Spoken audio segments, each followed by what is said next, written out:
You ready? Yeah. Well, everyone, welcome back to another episode of Nick and Dave Unplugged. What do you think, Dave? Who we got on today?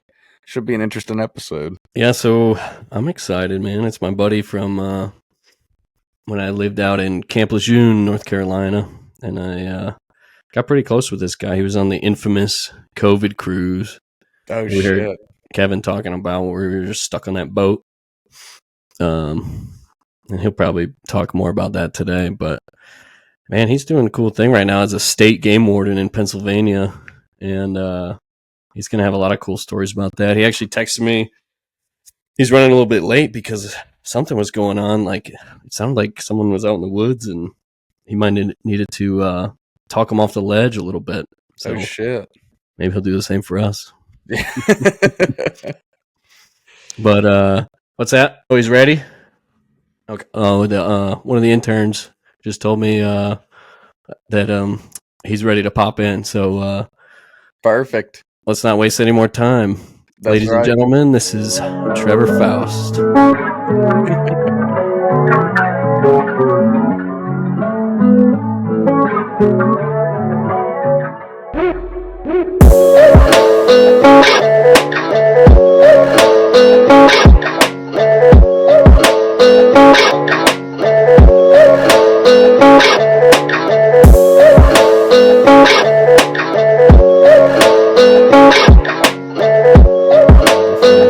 Starts.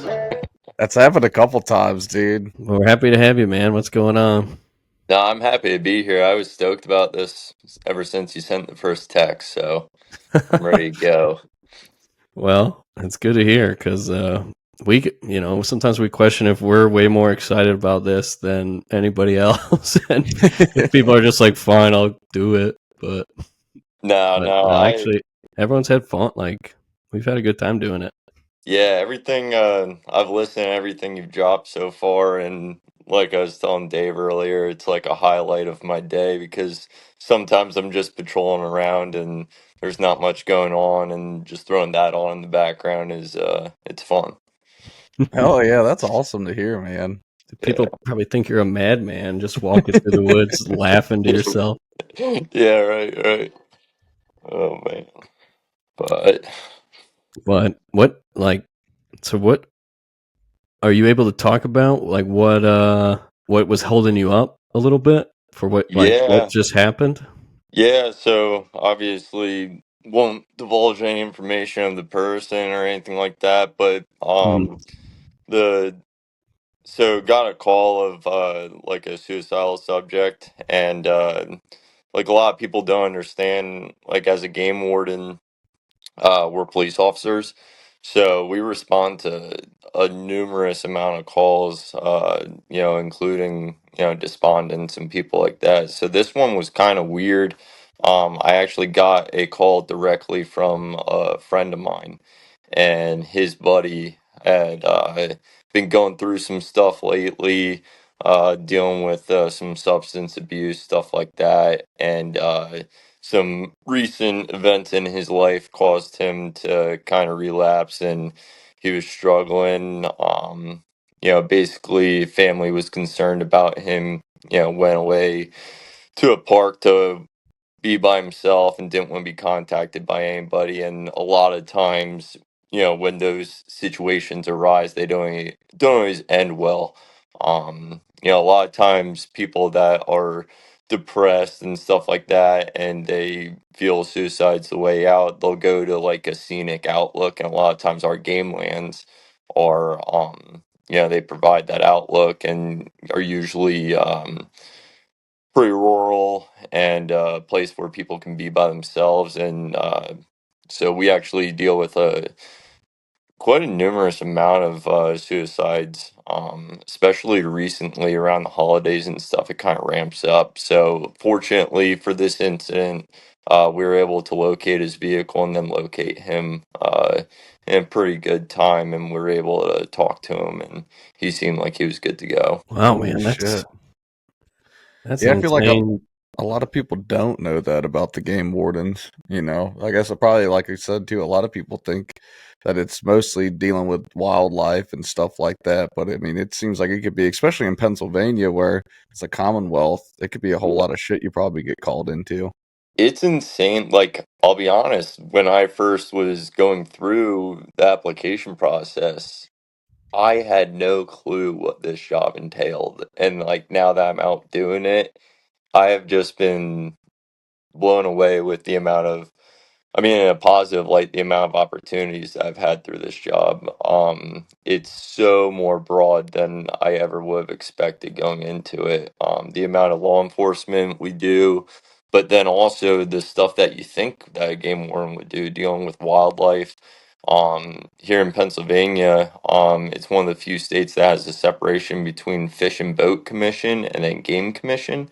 So we deal with primarily like the warm and fuzzies of the state, like actual mammals, birds, stuff like that. And it's really cool because part of the Pennsylvania Game Commission, there's a biologist, there's specific like bear biologists, elk biologists, deer. Um, it's a huge organization, and as a game warden, you're kind of like that face of the game commission. You get to be a part of all those different aspects that entangle what is the game commission. That's awesome. Yeah, that sounds so just kind of like the military. You get a little bit of something different every day. Like you go out with the, I want to talk about that picture you sent over to us as well. With we look like you had sedated a bear, or maybe you just killed him with your bare hands. Like we don't know. And this is your chance to really fabricate a story if there ever was one. Yeah, no, I got a picture to prove something. Pried the jaws open. He had a little kid in his mouth, and I pried the jaws open and just strangled him to death. Yeah. Dude, yeah. I mean, this was a few years back, but you heard about that guy that he was like riding his bike through like a mountain trail, and then a mountain lion tackled him, and he choked it. He ended up, I think. Yeah. Are you serious? Yeah, he like choked it with like his leg or his elbow or something weird. Like, no, that adrenaline rush, man, that'll get people. I've seen, like, I just saw a video today on Instagram of this guy had like a little chihuahua or something, or Jack Russell, and an alligator, like a small alligator, got his dog and like drug it into the water. This old man like jumped into the water and pulled the jaws apart on this little alligator and saved his dog. I'm like, holy crap. Shit, that's crazy. Yeah. Sign him up for the game wardens. Yeah, he'll fit right in. Those two people need to fucking get in now. That's crazy. Before we get too far ahead of things, though, man, in those situations where people are somebody calls in concerned about that person, and then like what? I feel like that's got to be like almost like you feel like, is this someone else's job to go talk to this person, or they expect that out of the game wardens as well, to almost be like there in the moment as like a counselor or like a therapist. No, yeah, I mean that's you really, so like the training that we go through is actually really good stuff. We go through like 44 weeks at our academy, which is insanely long.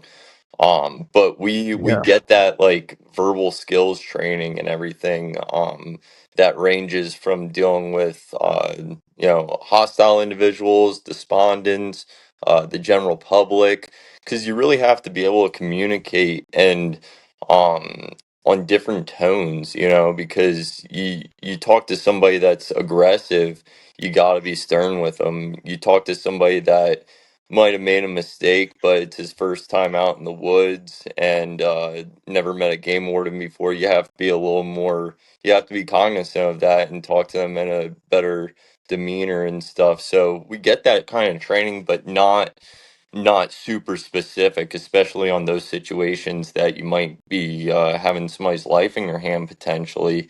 And the game commission is great with offering like external training.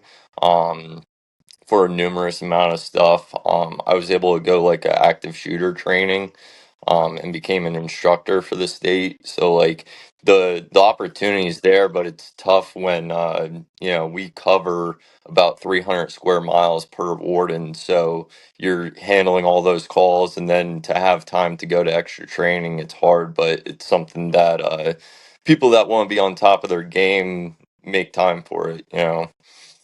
So Do you typically have backup going to a lot of these calls then? so we work very closely with state troopers. Okay. Sometimes I cover Lehigh County and the northern part of Lehigh County. And like I'm the only warden there.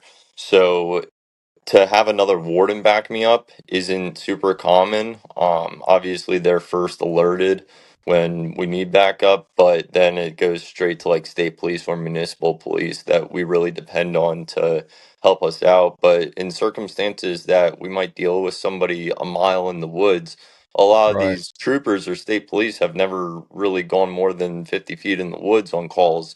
So you really have to rely on your other wardens to get there in time because they know the terrain, they work in it all the time. It's a very unique circumstance that we find ourselves in every now and then. Yeah, What that's do you kit it wild. up with to say you're going to trek out into the wood? Like, are you always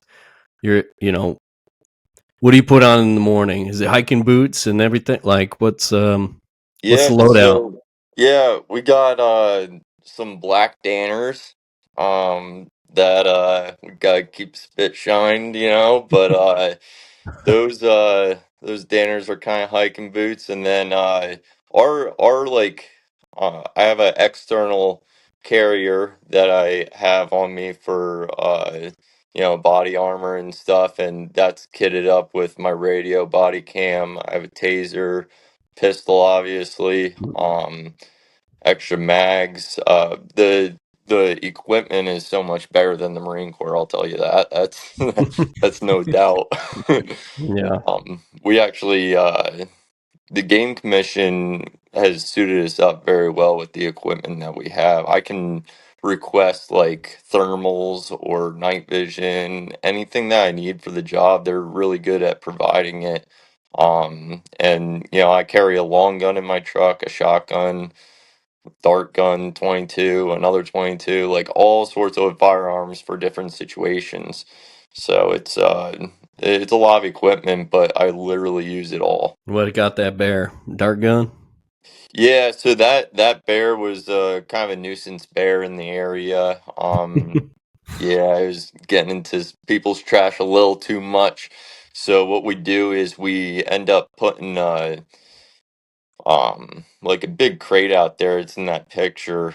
That's a trap, and once they step inside, you throw some donuts in there or something like that, and Really? A eventually donut? oh yeah, we'll go to like Dunkin' Donuts and go dumpster diving for all their bad donuts and stuff, and the bears love Oh, that. You squirt a little vanilla in there or something. you're not even gonna get him a fresh donut before you put him through this? Yeah, so.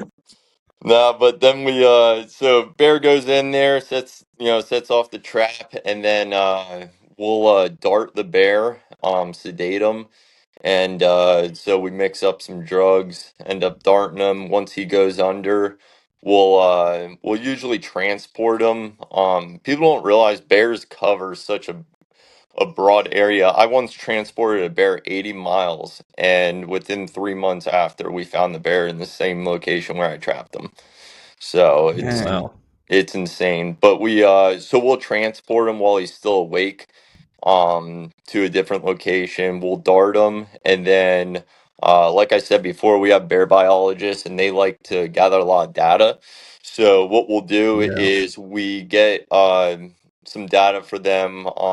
Mostly we'll measure the chest and wrap it around the body, around the chest area, get a measurement, and that'll give us an estimate on the weight of the bear. And Hmm. then we'll check vital signs and stuff like that, see how they're reacting to the drugs, make sure they're all good, keep the airway open, and then we'll actually end up putting like these silver tags in the ear so we can track them later when they're harvested. And we'll pull a tooth from the bear, a little milk tooth right behind the canine tooth, and that will tell us like an exact age of the bear. We record the sex, how they're doing with like body shape, if they're experiencing any mange, stuff like that. And we send all that to our bear biologist, and they collect the data. Dude, that's fascinating. It Yeah. sounds like you're the bear biologist. What are those people? They go around and tell their family, "Oh, I'm a bear biologist," but you're the one doing everything, and they just look at the numbers. Yeah, What no, kind of shit is that? it's insane the amount of stuff that I had to learn in the academy. Like, some of the guys in the academy were coming into it with like wildlife biology degrees and Hmm. zoology degrees, and then I'm here with a Marine Corps certification and and an associate's in business administration. So I had to learn quick. Oh well, I I can't imagine there was any 50 cals or 240s No. in the training program, but I guess I want to take a chance before we forget. I told you now we had a couple guys submit some questions. Yeah. Some guys that joined the Patreon group, and this first one we had from Michael CC, he's a guy we know from 3-7, Okay. and he asks, Trevor, what is your favorite game meat, and how is hunting typically done in Pennsylvania? There is no baiting in Wyoming, where he lives, and we don't ever use tree stands or really set up hides. Yeah. Yeah. No. For like the game meat, I'd probably just say like white-tailed deer. That's what we have over here, primarily on the East Coast. Though they might have like blacktail out there and stuff, but whitetail is the primary species hunted, I would say, and that's probably what I enjoy the most. It definitely does vary the style people use to hunt. A lot of times out west, it's a lot of spot and stalk, which is probably something that he's a little more familiar with. And here on the East Coast, it's a lot of stand hunting. People go in with like climbers, and they'll usually it's like a sit and wait situation. They'll go out there and scout and see where the deer are coming in and out of on fields or something like that, and they'll set up a stand. Pennsylvania has enormous amount of state game lands, which is open to the public for hunting, and it's basically our way of preserving habitat for wildlife. Um, so like the game commission's mission statement is to protect wildlife and their habitat while still promoting hunting and trapping for like current and future generations. And a big part of that is purchasing state game lands so that one of the biggest struggles with decline in like animals and species is loss of habitat. So this is our kind of way of preventing that loss of habitat. So a lot of times here, though, it's a lot of stand hunting or blinds, stuff like that. That's a great policy. I wish they would do that in more places. I'm in Virginia as well, and it's the same thing over here, a lot of stand hunting, but that makes so much more sense. We have a lot of like hunt clubs out here where people buy a bunch of land and do that type of thing, but I mean, you can hunt out of your backyard and stuff like that, and I'm sure that does not do good for the habitat of the animals. I Yeah, also heard, I had a quick question. I talked to a guy at work. He used to be in Pennsylvania, and I was telling him about the podcast. Is it true that it is a holiday in Pennsylvania, the first opening day of whitetail? it's certainly treated as one. So, up until recently, the opening day for rifle deer season was always on a Monday. And like, our schools were let out. Like, we did not have school on that Monday because it was for hunting. And schools that didn't open it up for like having off would just have subpar attendance on that day because everybody was out hunting. So they just Everyone was kind of, sick. yeah, yeah. Everybody Yeah, was that's what sick, he was including telling me. myself. That's But crazy. Yeah, so they recently they over the last couple of years they switched it over to a Saturday opener, but I think a lot of the schools still kept that Monday off. Um, yeah, so it's definitely treated as a holiday, that's for sure. That's awesome. Yeah. That you talking about the state game lands made me think of something I wanted to ask you about. Just kind of like, I guess, what is your jurisdiction? You said you you as a lone game warden will cover about 300 miles, and is Yeah, that like 300 square miles. And this is actually a good topic to cover because a lot of people have a misconception of game wardens with their jurisdiction. So, um, I'm technically like a state level police officer, so I can work anywhere in the Commonwealth. Or like if an investigation takes me into New York, New Jersey, Delaware, something like that, I can follow up in those states with uh communication with that agency and everything. But I can work anywhere in the Commonwealth. We do not just patrol game lands. We're not like state park rangers or anything like that. It's way more broad than that. We enforce rules and regulations on private properties all the time. There's something really unique in Pennsylvania, especially. We have like a open fields doctrine that allows us to go onto private property without, search warrants or anything like that, and to conduct investigations and stuff. We don't really need permission, which, we are very diligent in how we exercise that right for us and everything. right?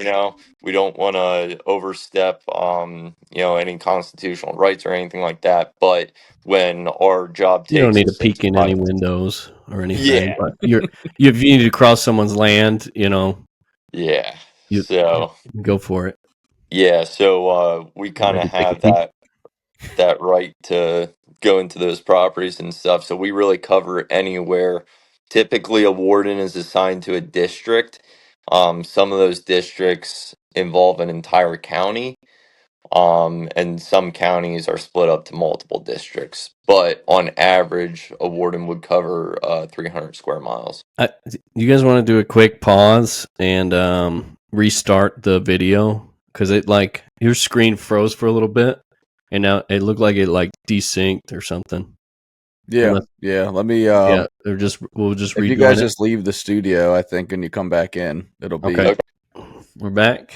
I think everything's working good now. All right. Did we get everything from before? Yeah, because Cool. it's still under like yours, right, Nick? Like it's just still recording. It's that nothing cut off, so it's Okay, still good to go. Cool. perfect. All But right. Do you? yeah, I was gonna do the other question, which you did just hit on one thing about like I'll just read the question. You'll know what I mean. We got from Trevor Jenkins. He gave you some motivational words towards the top, and then his question is basically what's the biggest disconnect you see from your career to civilians? What's the hardest thing for the people to understand? And you Yeah. did just touch on that about what you are and aren't allowed to do as the game warden, but Yeah. Honestly, like, yeah, that is, I would say, the biggest disconnect. I mean, I yeah, I would remember. say I'll admit, like I didn't. That's why we were so excited because everyone's been so busy, and I know you had told me that you were getting into this stuff, but I didn't really know what exactly it was. Like if you were like working at a state park or just a forest preserve, but I had no idea that it would be 300 square miles, and you know You and me you're out there. both.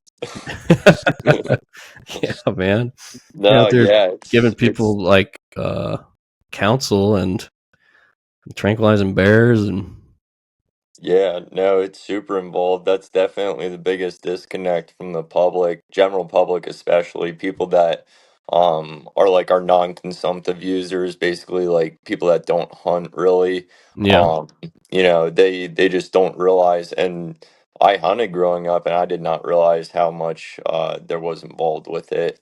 Um, yeah, like I'll tell my family or friends and stuff when I was going through the academy.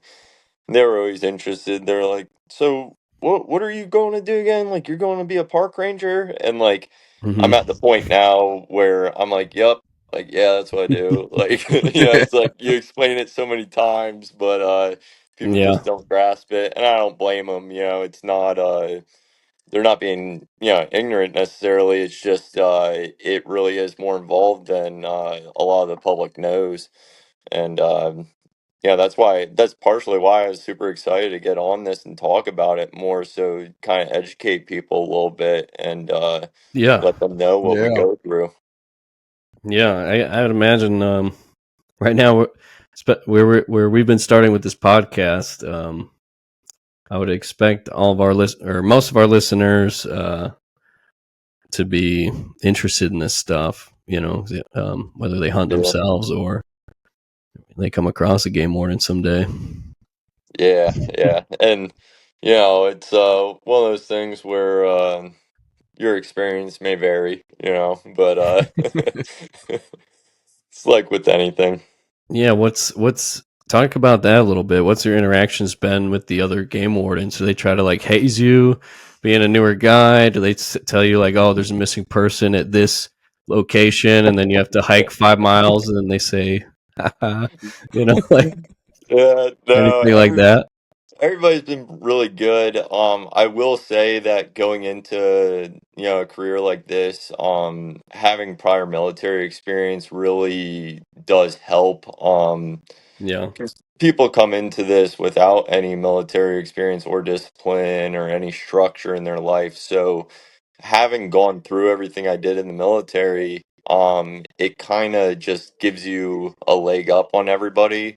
And really, it I've noticed that a lot of older wardens, when they're dealing with me and stuff, they appreciate my past and everything because it's helped me out a lot. So they kind of know I'm good to go. Um, so general interactions with the public vary drastically because I could just have mere encounters with somebody out on a hike or somebody hunting lawfully and just have a conversation like I'm having with you guys. Or I could go into somebody that we've known was poaching for years and has ran into us before, and we know he's going to be hot and heavy, so it varies drastically. But by and large, I've gone about interactions with the public with kind of I don't know, I never felt like I had to really assert myself. I think having gone through what I did in the military, like I'm good with myself. I don't have to prove myself to anybody. Just because I have a gun and badge doesn't mean I'm any better than anybody. And I really try and go into situations, even if I know somebody just poached a deer or something, like, hey man, you made a mistake. It's not the end of the world. I try and be super level and meet them where they're at. Yeah. So, and if you don't mind speaking a little bit to the academy, I know you said it was 44 weeks. Is it? And I know the state trooper academy for Pennsylvania is like a paramilitary. Is the warden the same deal? Excuse me, where you're there, like in house for that whole 44 weeks? Yeah, so yeah, we are actually our training facility is right near the state troopers training facility in Harrisburg.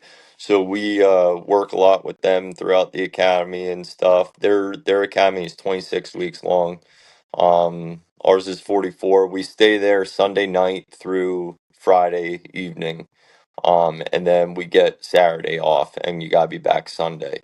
So you get some weekends and stuff. So that's nice, but it's definitely a paramilitary the Alpha because Liberty. yeah, pretty much like you're going out on Libo and you better not mess up or get a speeding ticket during that time. But no, it's in like I think 2000, so in 2010 we lost the warden to somebody, he ended up getting shot, and I think that really struck a chord in the game commission to really ramp up our training and everything, and they kind of switched it from a gentleman's course to a paramilitary course, Mm. and like one of my drill instructors, if you will. He was a Marine back in the day, and I closed my door a little too loudly on the first day, and he ended up spitting in my face, being right there, screaming at me, losing his voice. I'm like, "Oh man, I'm back!" Like, Uh, uh, yeah, I've yeah, been and telling. they did not let up. Like I would bet you like a good 30 weeks of that was at that same level. They do a good job. I mean, my class, we had several hundred people apply for my class. We ended up narrowing it down to like 100 and something to take the test. wow. The application process is a year long.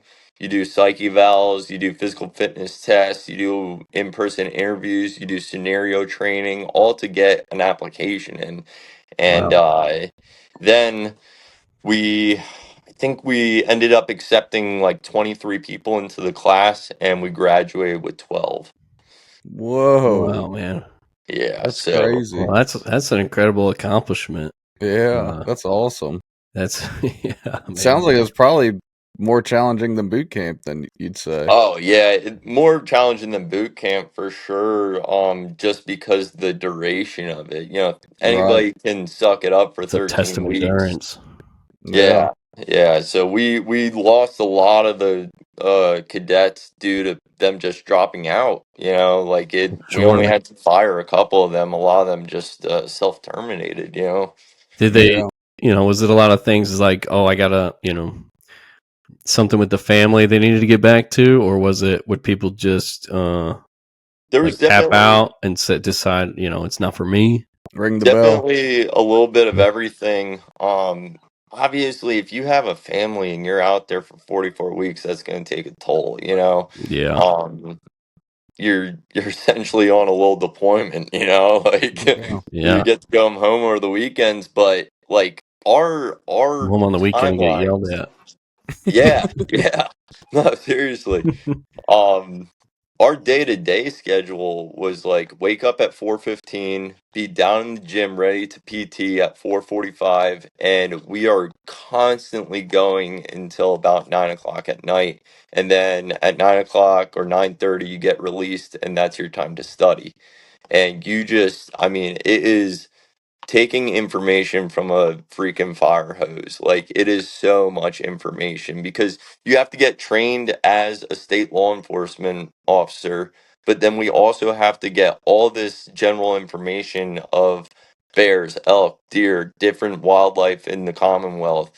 Are you able to actually like talk to people? You're supposed to be the subject matter expert on all these different things and be able to communicate with the public. So it's just there is no real downtime. You're constantly learning something new or honing your skills on what you've already learned. Yeah. Wow. Earlier, you had talked about the poachers a bit, and I don't know, I was watching one of those something about poachers in Africa with like I think it was rhinos or elephants or both, but they were met with lethal force. Like if they were caught poaching an elephant or a rhino, like they would get killed by the their version of game wardens. Yeah, yeah, What that's how we do it here too. Like if you shoot a deer, you're done. No, no, I it's was not like, that oh shit. bad. Oh, I know. I was like, "What the fuck?" But that's how you Oh got through man. all those psyche valves. You got that good, good poker face. But No, no, it ain't that because if bad. they were really digging, but no, that's what I mean. Like, obviously, it's not that intense. But like, what is the policy? Like, do you try to, are they immediately tackled and arrested, or like, is it just a a fine? Like, what is the crime?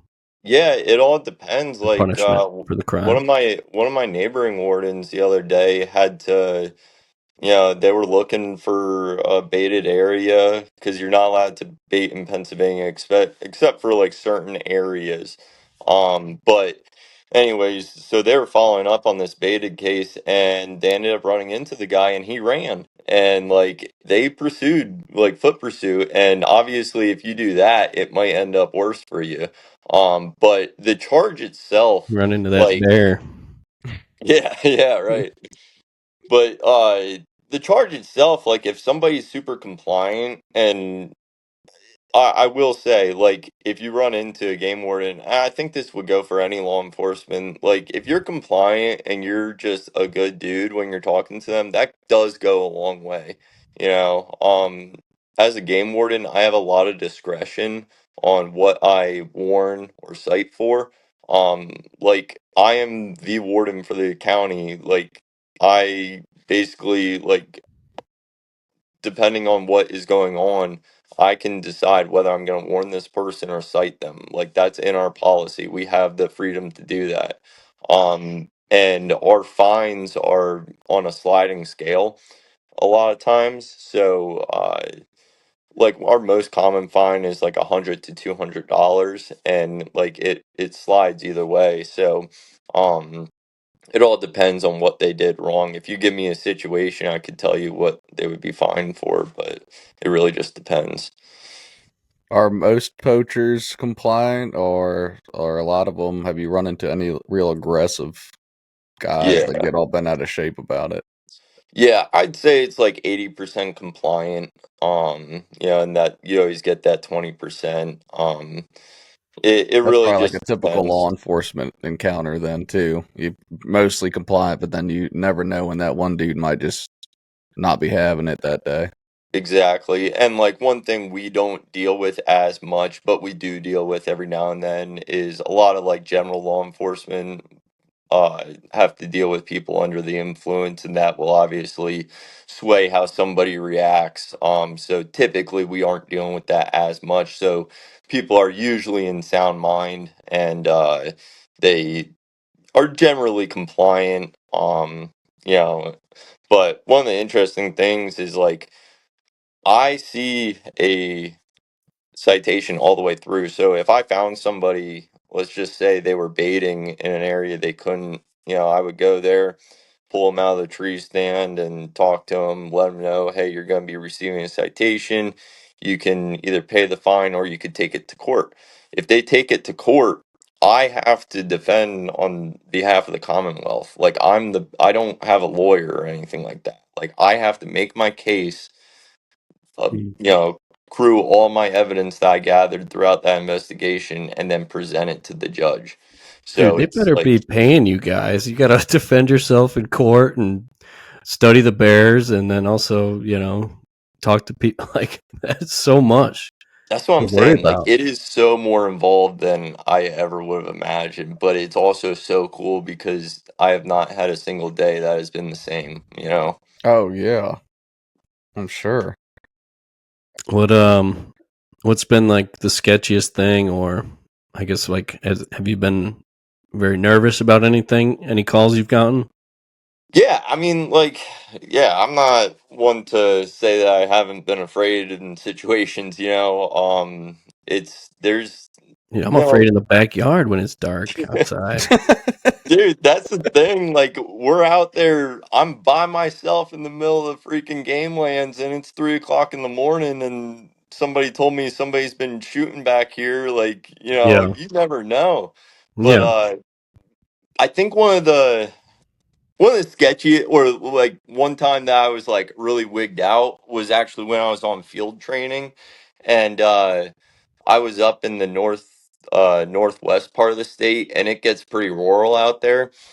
And real deep in the game lands, we got this call that somebody had like butchered these pheasants and hung them up as like rituals, like satanic Oh, rituals. what the fuck? So like it took us like 45 minutes of driving in the woods to get to this area that's like multiple miles from any civilization, and we're out there and we're looking for these like satanic rituals. It's 3 in the morning on Halloween, and Oh, I'm like Oh my wigged god. out, you know. yeah. Uh, You watched True Detective the night before. yeah, yeah. Yeah. So it's like Sounds like you the really fucking never Blair Witch know. Project. Yeah. Yeah. What what we cut you off with our stupid jokes, but what came of it?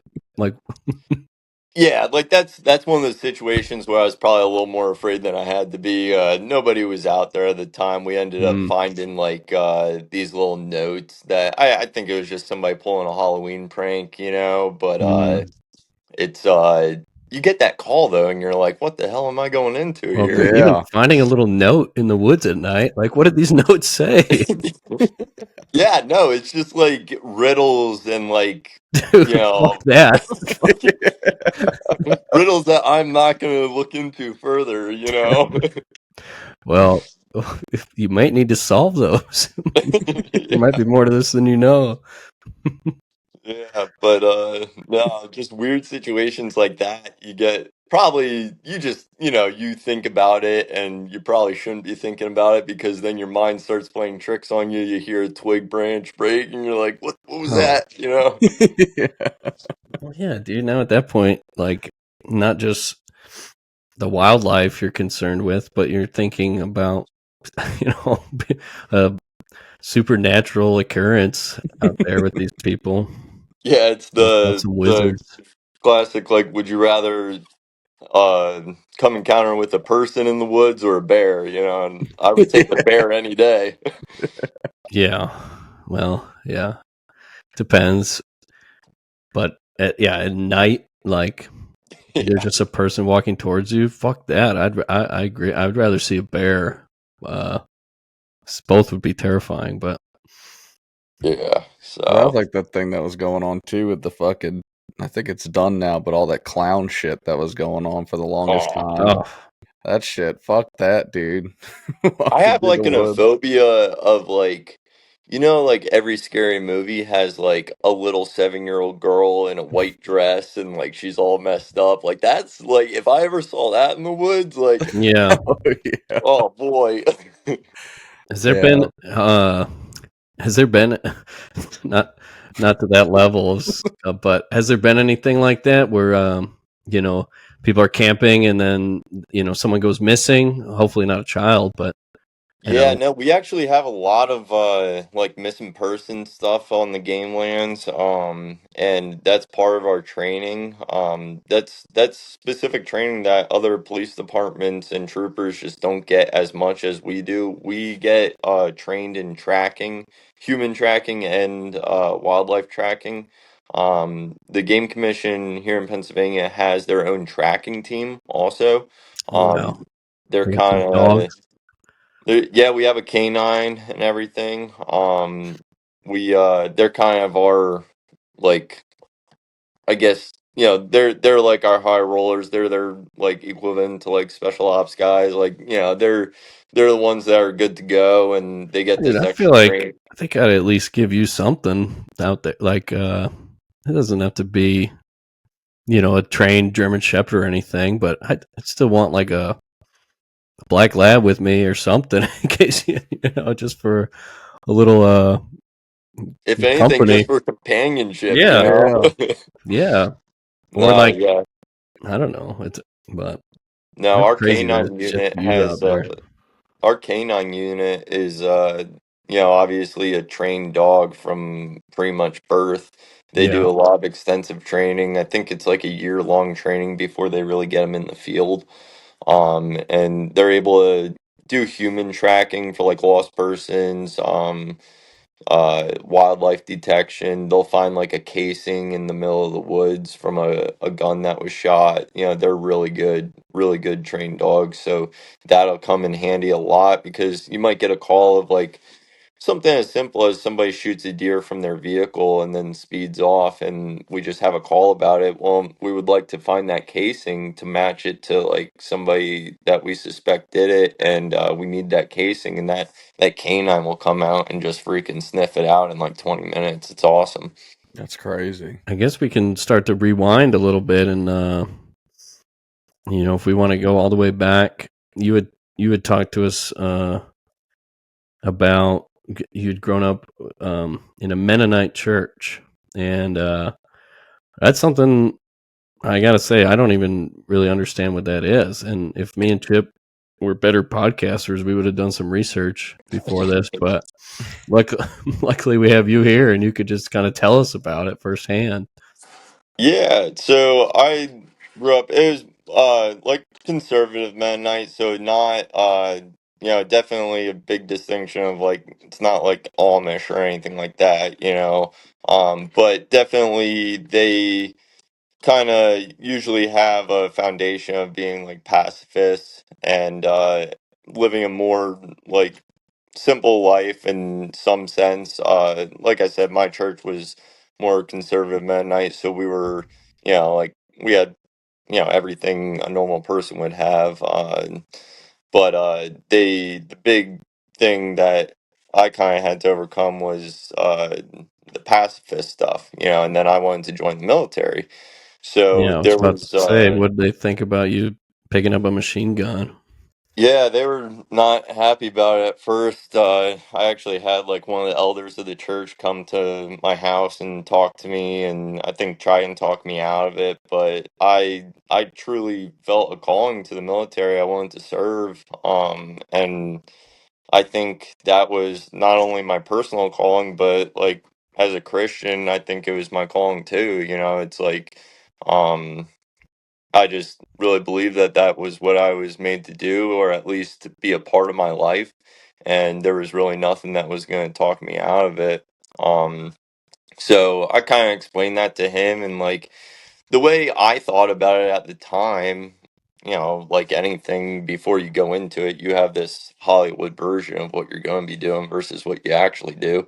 But in my mind, I'm like, well, as a Christian, wouldn't I want to be in these situations where people are at their worst, possibly in war, and like on the edge of, you know, dying potentially? And shouldn't somebody be there to like help them spiritually through those Yeah, tough situations? Like that's kind of what my mindset was. Like wars are gonna happen no matter if you want there to be peace or not. Like it's gonna happen, so like why not put somebody in that situation that has a spiritual basis that can potentially help those people, that was kind of my mentality going into it.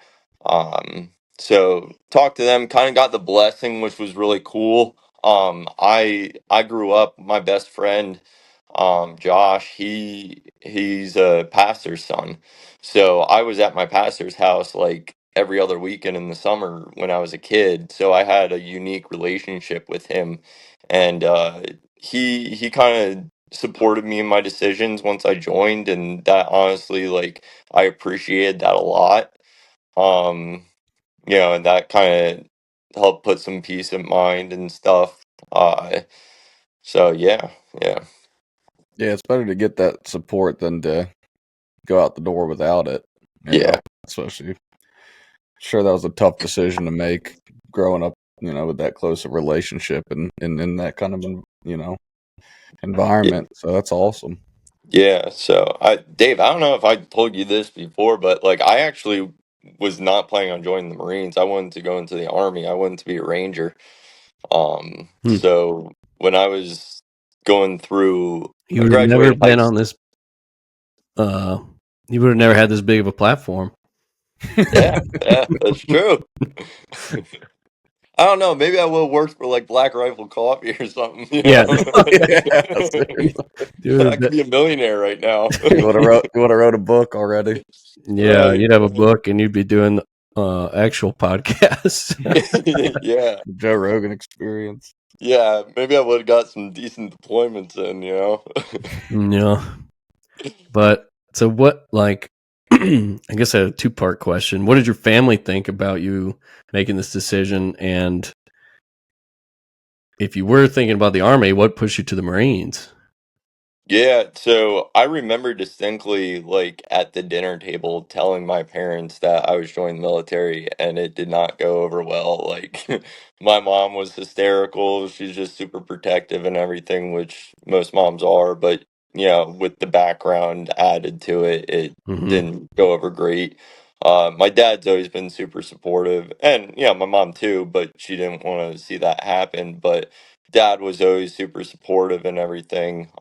So it took some talking to, and once I ended up going into like the pulley program, they started getting a little more pride in it, and by the time I graduated boot camp, like they were super proud and everything. So it ended up going over okay. Um, with the switch to the Marine Corps though, I was going through, graduated high school, ended up going to Army recruiter, and the process was taking a while because, like an idiot, I was honest about every concussion and everything I had, like growing up. So there was some med stuff that had to get cleared, and ended up I was the only thing I wanted to do was be a ranger. Like if I don't get that contract, I'm not going. So I end up going through. I started college then because the process was taking forever, and like I'm not one to just sit around. So I'm like I'm gonna start getting my college education while I'm going through this program, and once they give me the green light, I'll drop out. And I remember walking out of my college, community college, and my recruiter called me and he's like, "Hey man, like, you know, so I have like a color deficiency in my eyes, so I'm like partially colorblind, Hmm. and they wouldn't give me the recon contract with that, or the ranger contract with that." So I was devastated at that point, and I'm like, you know what, screw it, I'm going to the Marines, and went over, marched my butt over to Yeah. the Marine Corps We got a recruiter, guy and coming on next week that's cross-eyed. I mean, they'll take anybody with deficiencies. yeah, so I was like, sort of just next best thing. So then switch over was to the Marines, and then I wanted to go recon because like that's all I didn't know anything about MARSOC or anything like that, and I knew you could contract as a recon Marine. So I went through. They found out I was colorblind again, and they didn't give me a contract, so they gave me a '03 contract, and yeah, rest is history there. So, I don't know, if there's anything notable you want to hit on through boot camp or infantry school. But otherwise, I was just going to jump into. Well, did you have something? I saw you Yeah, nodding I your did head. actually. Yeah, I. Make my uh, job easier. so as growing up in the church and everything, like I never really got into fights or anything growing up. Hmm. And I do believe every man should get punched once in their face, like square punch. Like you learn a lot from that experience. Yeah, I And stand by that. Yeah, yeah, Might have so. one too many times to me. I'm past so due. I think we could make that a Patreon contest. Get enough people in there, and maybe one lucky winner will get to fucking teach me a lesson that I badly Sucker need. punch Dave for an extra Patreon. Yeah, Yeah, it's a perishable lesson. You need it once every 2 years. yeah. Yeah, I'd pay to see that. All right, yeah. We'll raise this. We'll upload the video. No, yeah. So, like two things. One, first time I got in a fight, so I ended up becoming like one of the squad leaders in boot camp. And there's this one kid that I don't know if he just wanted the squad leader position or what, but like all my DIs were infantry. So Mm. they did not give a rip about putting, like they encourage fighting. And so we had this thing where, the rain room is essentially like our showers, and Mhm. everybody goes into the showers all at once. So you got like 40 naked dudes just showering at once. That's the rain room. That's Nick's And search history, yeah. Oh, come on. dude. I couldn't help it. for That's for those perfect. non-military people that are listening, Yeah. Sorry, mom, but Don't look at his laptop. Oh man. So anyways, whenever we were like writing letters, you know how you get like that 30 minutes to write letters or something like that at the end of the day. Yeah. If there was a fight to be had, we would all go into the rain room, you know, like, and everybody lined the walls, and the DIs knew what was going on, but they stayed in the hut, you know. And this guy like called me out in the middle of the day. We were snapping into barrels, and like I yelled at him or something to like get down the prone, whatever, you know. And he's Get like, down. yeah, like he's like, you and me in the rain room tonight. Like I Oh, was like, all right, bet, you know, like let's go. And meanwhile, I'm like, I never even been in a fight before, you know. well, So, I take it you bested him. dude, You wouldn't we be telling the freaking story if not. Yeah. yeah, no, I wouldn't be sharing it. We don't take anything out, so this better make you look good. We end up getting in there, and so first round they like, you know, just like do like multiple rounds, you know, and Yeah. first round this kid like catches me right like in the jaw, and like that was the first time I really got full contact punched, and it was like a wake up call, you know. I'm like, shit, like I'm really in this fight, and like this guy means business, you know. So Yeah. we start the second round, and somehow some way I just got a lucky punch, and I squeezed right through his guard and split his head open like right above the like between the eyes, and he flies backward, and I don't know if I hit a vein or what, but blood just started gushing out, like the rain room was just covered in blood, and he just knocks out on the floor. And I'm like, oh shit, like I think I just killed this guy. You know, like what the hell. So he comes to, and they somebody goes and get the drill instructor, and I'm thinking like, great, I'm gonna go back to phase one. You know, like I'm Oh getting yeah. getting dropped, whatever.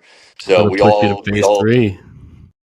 I was almost like I was probably 9-10 weeks in. You know, like I was looking at graduation. You know, Yeah. and so everybody gets online, and they get this kid, and he goes into the freaking closet. Like the drill instructor took him into the closet. Like 5 minutes later, a corpsman comes in, goes into the closet, stitches this kid up in the closet, doesn't take him to med hall or anything. And he comes out with like stitches on his head out of the closet. And the drill, like our senior drill instructor, we're all online, real quiet, like screams, you know, he's like, Faust.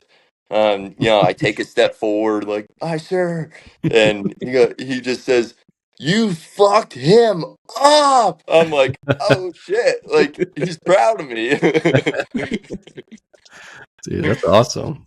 That is awesome. So yeah, no, it was pretty sick at the time, and we obviously we made up, and like he shook my hand at the end of the day, and like we made up, so it was all good to go. That's what it's Well, all about. we have a Yeah. surprise. The guy who you fought is actually calling into the show right now, and he has a different story. Yeah, yeah. He went to another round. Dude, that's So awesome, though. actually, okay, I I was the could. one that got my head split open. All right, whatever. Is that a scar on your forehead? Yeah. Oh, but that's dude. I could totally picture that scene. Everyone, you guys were you all in green on green, or were you in Oh yeah, green on green, getting ready? freaking bare knuckle. You know, they ended up giving us freaking UFC gloves after that. Oh wow! Like Yeah. That's you earned awesome. it. Yeah, so it was well, they gave it for the platoon. Like they like the drill instructors were like, if you're gonna fight anymore, use these. For I was safety, like, damn, all right. dude. That's yeah. It's crazy thinking back to that stuff. Like I can totally picture. I know. I mean, I went to boot camp on the West Coast, and you went on the East Coast, right? Paris Island. Yeah. But it's still, it's probably it's probably like the same layout. Like I picture the showers that we had, and I picture a bunch of dumbasses with shaved heads in there fighting with short shorts on. Yeah. No, it was That- great. I got one more good one from boot camp if we got time for it. Dude, we Oh got yeah. yeah, we got, we got plenty of time. Dude, so freaking the first night that we actually got our drill instructors, like Mhm. after receiving and everything, Yeah. I was on fire watch, and I think at the time, like our only task was to make sure like all the locks were on zero, and I didn't know how to like go you go to the drill instructor hut and you slap like 3 times and like Yeah. recruit so and so, request permission to speak to, You I fucking didn't know any of that. clench your ass cheeks So together and scream. yeah. So I end up making my rounds and there's a lock that's unlocked.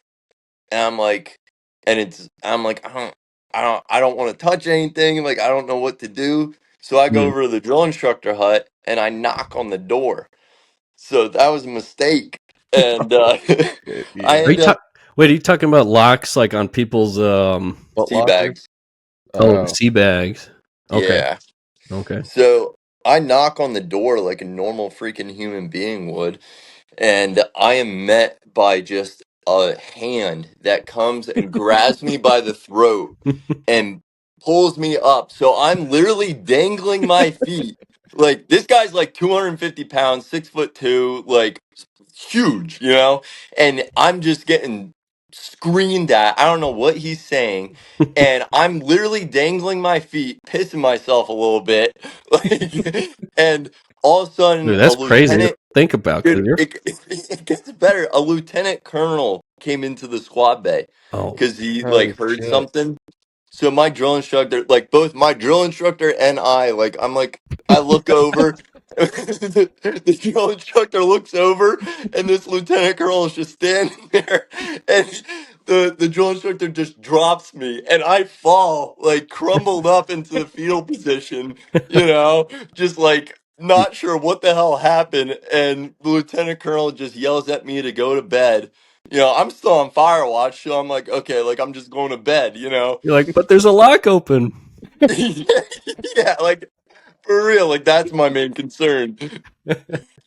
So the next morning we line up, and the lieutenant colonel's there and he's like, Faust, I have to see you in my office. I'm like, fuck, like I'm probably getting dropped or something. I don't know what I did wrong, but whatever.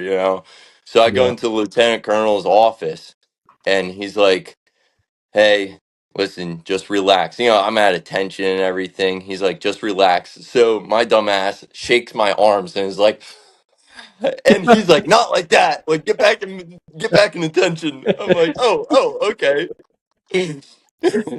It's like you're playing what's that game when you got to act it out and you get the word Like relax. charades. Yeah, charades. You're doing a Yeah. charades version of relax. So I'm like, I think he was like gonna hit him with like a hazing charge or something. And he goes, listen, I walked in there and, I saw that drill instructor having his hands on you. Like, I need you to tell me exactly what happened.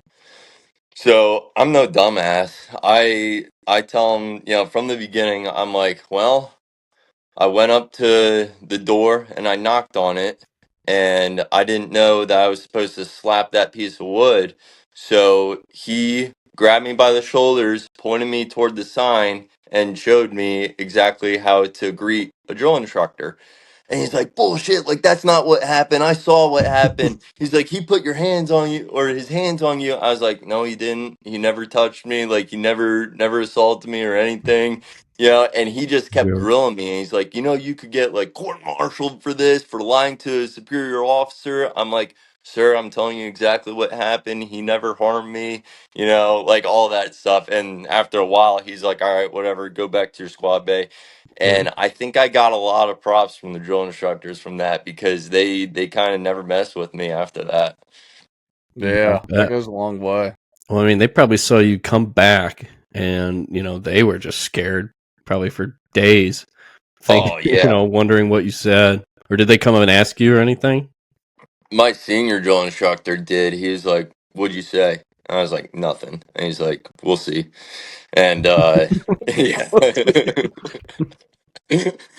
I actually talked to that drill instructor after I graduated, and was like, "Hey, sir, you remember that time in the beginning?" And he's like, yeah, I thought I was going to jail. Dude, that's funny. Yeah, I had to share that one. So Oh, those are good, man. Yeah. We appreciate them.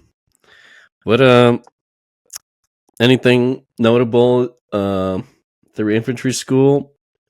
You know, how did you? Because you said you signed an O3 contract. How did you settle on machine gun? Or were you picked, or did you yeah, request? so I still had the mentality that I wanted to get a recon contract. My recruiter told me I could get one in after infantry school. So, they go through at School of Infantry and they ask like who wants to join recon. So I raised my hand. Me and like seven other people raise our hands, Mm-hmm. do like a little fitness test, and then they pick three of us. And me, my one buddy DeVoe, and one other kid got, us three got picked to possibly get this one contract. And they're like, all right, we got a couple more questions. We have to, select one of you. Are either of you guys colorblind? Everybody's like, nope, and of course I'm colorblind, and Mm-hmm. my other buddy DeVoe is also colorblind. So there only one out of the three of us was not colorblind, and so they're like, okay, like we have a couple more tests. One of them was a colorblind test, so that weeded us out, and we didn't get the contract. Damn. But thank God I didn't get it because that contract ended up getting pushed over the recon platoon. I don't know how it works, but they didn't need any guys at the time, and that guy ended up going to LAR, which I'm Oh, Oh, so glad dang. I did not get. yeah. So, yeah, That's but for the machine gun stuff, like I was still in that mentality. I wanted to do the hardest thing I possibly could, and they go through their speeches of like what each MOS does, and they're like the machine gun guy got up there and he's like, you're gonna hate your life. You're gonna carry this gun everywhere you go. Like it is not for the weak. I only want strong people, and I'm like 150 pounds soaking wet at the time, and I'm like, fuck it, I can do that. So I was like, I want to be a machine gunner, and I just kept going up to the guy, and I was like you need to select me. Like I will not quit. Like I will not fall out of a hike or anything like that. And thankfully he was like, yeah, come over here, and that's kind of how I picked being a machine gunner. I just wanted to do the most I possibly could. Yeah, and something you said just a second ago, like you had a desire to just kind of go for the hardest thing possible, and we started this podcast to kind of just highlight our buddies' accomplishments and things like that. So don't get embarrassed when I tell the listeners, you were always a guy that got a perfect fitness score as well on the Marine Corps fitness test, and like I kind of wanted to learn more about like where did that come from? Like were you pushed like through athletics, like from your family, or were you like Forrest Gump and you just kept running around the neighborhood and got really good at it, or like how did that begin for you? Yeah, definitely probably more of the Gump version. My my parents always supported us in sports. I was always like a three athlete sport and everything in high school, but that was not pushed by my parents. It was just something. My dad is probably the hardest working person I know. He was a diesel or was a heavy equipment mechanic for like uh shoot, I don't know, like 42 years or something like that. Like always was working two jobs when I was growing up. He would work from like 6 to 2 or something like that, and then from like 3 till dark he would work another job. He would always pick us up at after school and take us to that second job so we could spend time with him and stuff. And he just instilled like a really solid work ethic. And so for me it was just always one of those things that like there is no option of picking the easy route. I just wanted to excel in everything, and I found that I was physically capable of excelling through running or just athletics in general. Mhm. So I took that and ran with it essentially, and Literally. just kind of. Yeah, no pun intended. But yeah, I don't know. I just always had that don't quit mindset, and I took that into everything that I've done because it's just not an option. I think if you have the capabilities of doing something, like, you have a calling to do it then, and Mhm. with the fitness tests and stuff, I know when I switched units from like 1.6 to 2.8, they had like a PFT like the week I joined 2.8, and I was like, this is my time to shine. Like, I have a lot to prove because I was not a new guy coming into it. I already got a deployment in, but I am the new guy, coming into a section. I want to show them that, like, I'm, you know, not a lazy piece of shit, So, I that was one area where I could excel, and I just always tried to make sure that I did that. Yeah, I think you're very motivating in your outlook on things, and something I saw through the military is guys would really slip up, and I'm not outside of that. As the years go on, like my best PFT was boot camp. Like you're just running all Yeah. day and stuff. And then of course, like we we would keep up with PT, stay good with hiking. We would go lift weights in the gym, but that nobody was really ever that motivated to improve their 3 mile run time, like except outside of like you and a few guys that really had that drive, which we all had a drive towards different things, but like running, I'm saying, just based off my experience in the Marine Corps infantry, it was like guys wanted to lift weights, guys wanted to be able to hike all day. It was a sense of pride if you didn't fall out of a hike, things like Yeah. that. But the running portion, it kind of got the back seat a lot of the times. Like guys would max out pull ups, max out the crunches. I think they do planks now, which is probably a better test because the crunches you could just, you fucking barely move your torso and your buddy's counting 2 at a time or something. Like Yeah. everyone was pulling Yeah. shit, so it's probably better they switched to planks. Now, But to yeah, me, it was always like that was I always did well with some sort of structure of like, to me, the PFT was like, it gave me some parameter to shoot for, like it gave me a goal to shoot for, and I wanted to excel in all those, like each one of those categories. So, like, I always, when I joined the military, I'm like, listen, like, one day somebody's life might depend on my physical capabilities. And I've taken that into my career now. Like, one day another warden might rely on my physical capabilities. And, that in this career and the military, I always felt like it's not an option. Like, it's my responsibility. If I'm going to do this career, I have a moral responsibility to stay physically fit and make sure that, I don't know if running is necessarily going to come into the equation, but lifting or whatever, like, I no, have that obligation to be physically capable of helping another Marine or another warden. well, yeah, you might not be in green on green with sneakers, when you really need to help somebody or save some, or any, Yeah. but the cardio aspect is what it really Yeah. is, like Yeah.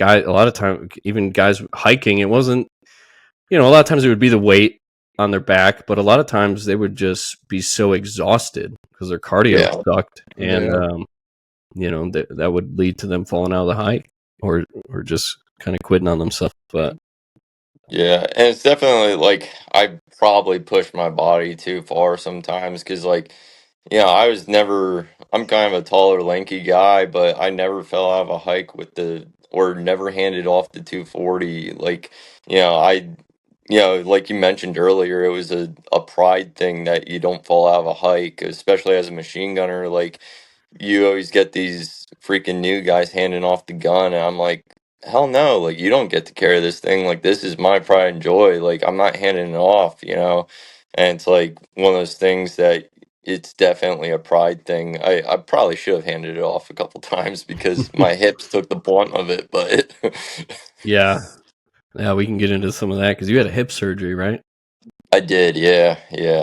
And that was after once you left the Marine Corps, or Yeah, right at that the was end. actually, I had a tough go at that. Like, so during deployment that I was with you on the ship and stuff, I knew I was having some hip problems, and I think the big indicator was when we dropped in the UAE that one time, and people were falling out left and right because it was like 127 degrees and we weren't acclimated at all. Yeah, People started dropping out, and I ended up taking somebody else's pack and throwing it on my pack, you know, and after that hike, like I knew my hips were jacked up. So once I got done with the deployment, yeah, I didn't want to get sent home or anything, so I wasn't saying anything on the deployment. Um, right. but once we got back and I knew I was going to be getting out, I finally got MRI done, and turned out I had been operating on like a 80% torn labrum in my left, and then like 35% tear in my right. Man. And the because I was it had to have gone on for like a couple of years because I lost all the cartilage in my left socket and I was bone on bone. There's bone fragments in there. Obviously the labrum was shot, so I was just dealing with that the whole time.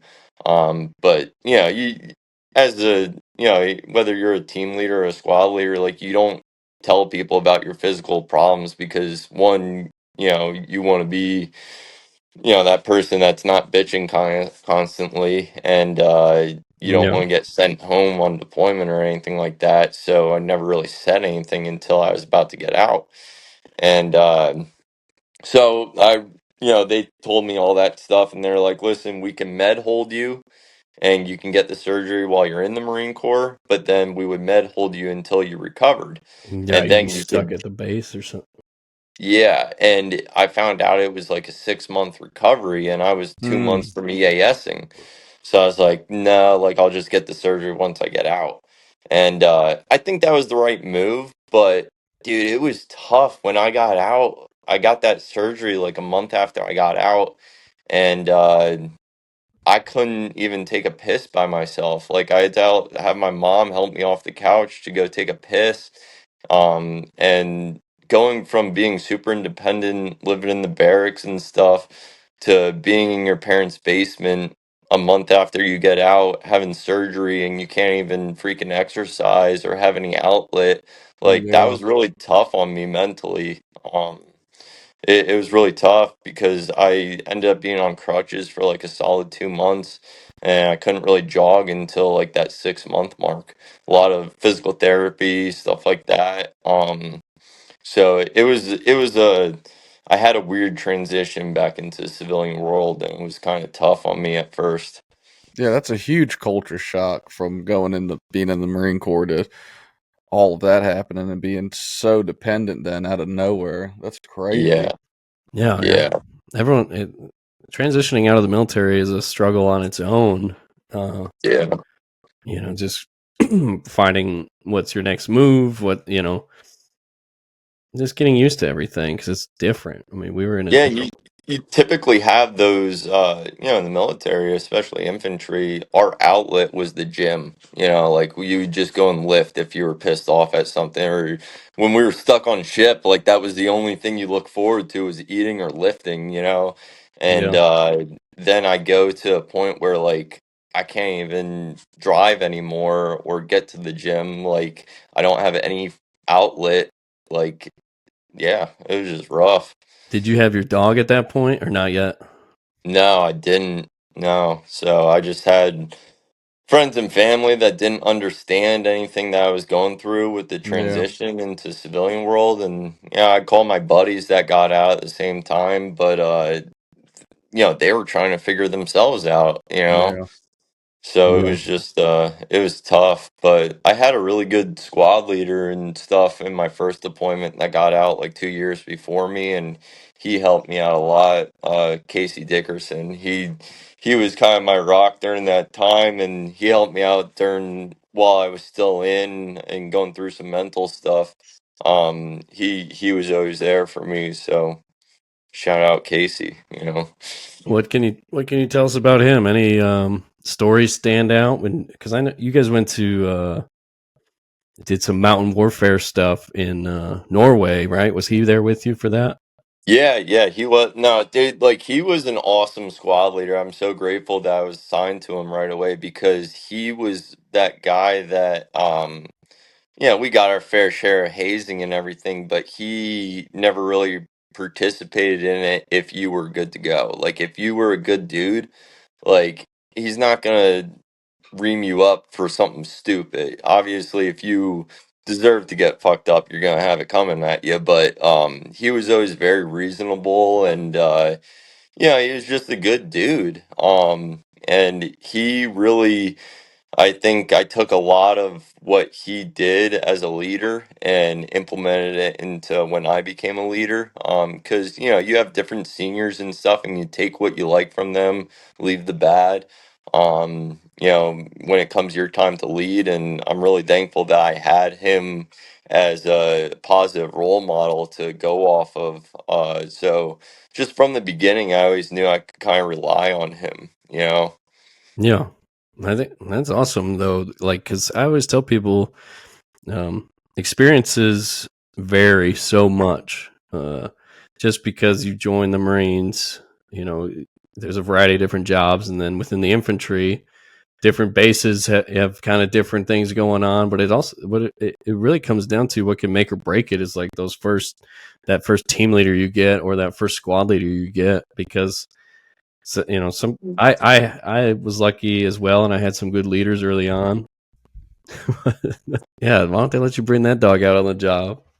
Yeah, no, I wish he's a good dog, but But it can totally fuck up someone's experience and change their outlook to where they're just counting down the days to get out of the military because they had one leader that just sucks and fucks with them all day and doesn't teach them anything. And like, that's your life at that point. Is your team, like your team leaders with you every day. You might not see your squad. Well, I mean, you see your squad leader every day, but he might be doing different things. It's that first team leader that is dictates what your life is like, and no, it's pivotal. And Yeah. like you like people don't understand, like civilians, like you could have somebody that's freaking 20 years old be your squad leader or team leader, and you could be 30 years old. Like it does not yeah, matter. Yeah. So like that's the um challenge too. There's no handbook or there's no lessons in this sense. Like you're just thrown right into it as a 20-year-old man, or sometimes even younger. You could be 19 years old, and then you're in charge of 3 other people, or yeah, yeah, 12 other people, and it's crazy to be in that position so young. And we all had to learn from just examples we had, or we made mistakes because you don't know what you're doing at that point. Like you're yeah, learning as you go. Like you might start yelling at someone and realize, like, okay, this is not me. Like I'm not a yeller. Like yeah. Yeah. you make mistakes, and you're learning as you go. It's a challenge. You're expected to be a leader, if you join the Marine Corps infantry. Some guys never made it to that point, but Yeah, but if you do, like I'll tell you what, like anybody that's getting out of the military right now, like you have gone through something that other civilians have not done. Like when you're applying for jobs, like don't forget about that stuff. Like that is invaluable stuff that will not be taught at college. Like it does not matter if you're going up and you're interviewing for this job and somebody has a freaking PhD. Like you have skills, and whether it's communication or leadership skills that they will never acquire because they just didn't go through the same stuff as you. And like I think it gets dismissed a lot because while you're in the military, it's like, yeah, everybody's been there and done that. So you don't think it's a big deal, right. but There's always someone who's done more, so you feel like, yeah, what the fuck, I didn't do anything, or yeah, I'm not, gunnery sergeant so and so, that you looked up to, like, yeah, that was in Right. Fallujah freaking 5 times, and like it's But no, seriously, like people, even if you didn't deploy, like you still have this discipline in you that is invaluable. And if you learn to, hone those leadership skills, that's something that is valued and sought upon in the civilian sector. That, like I don't know, just cut yourself some slack and realize that you do have something to offer. Yeah, getting on those Yeah, 100%.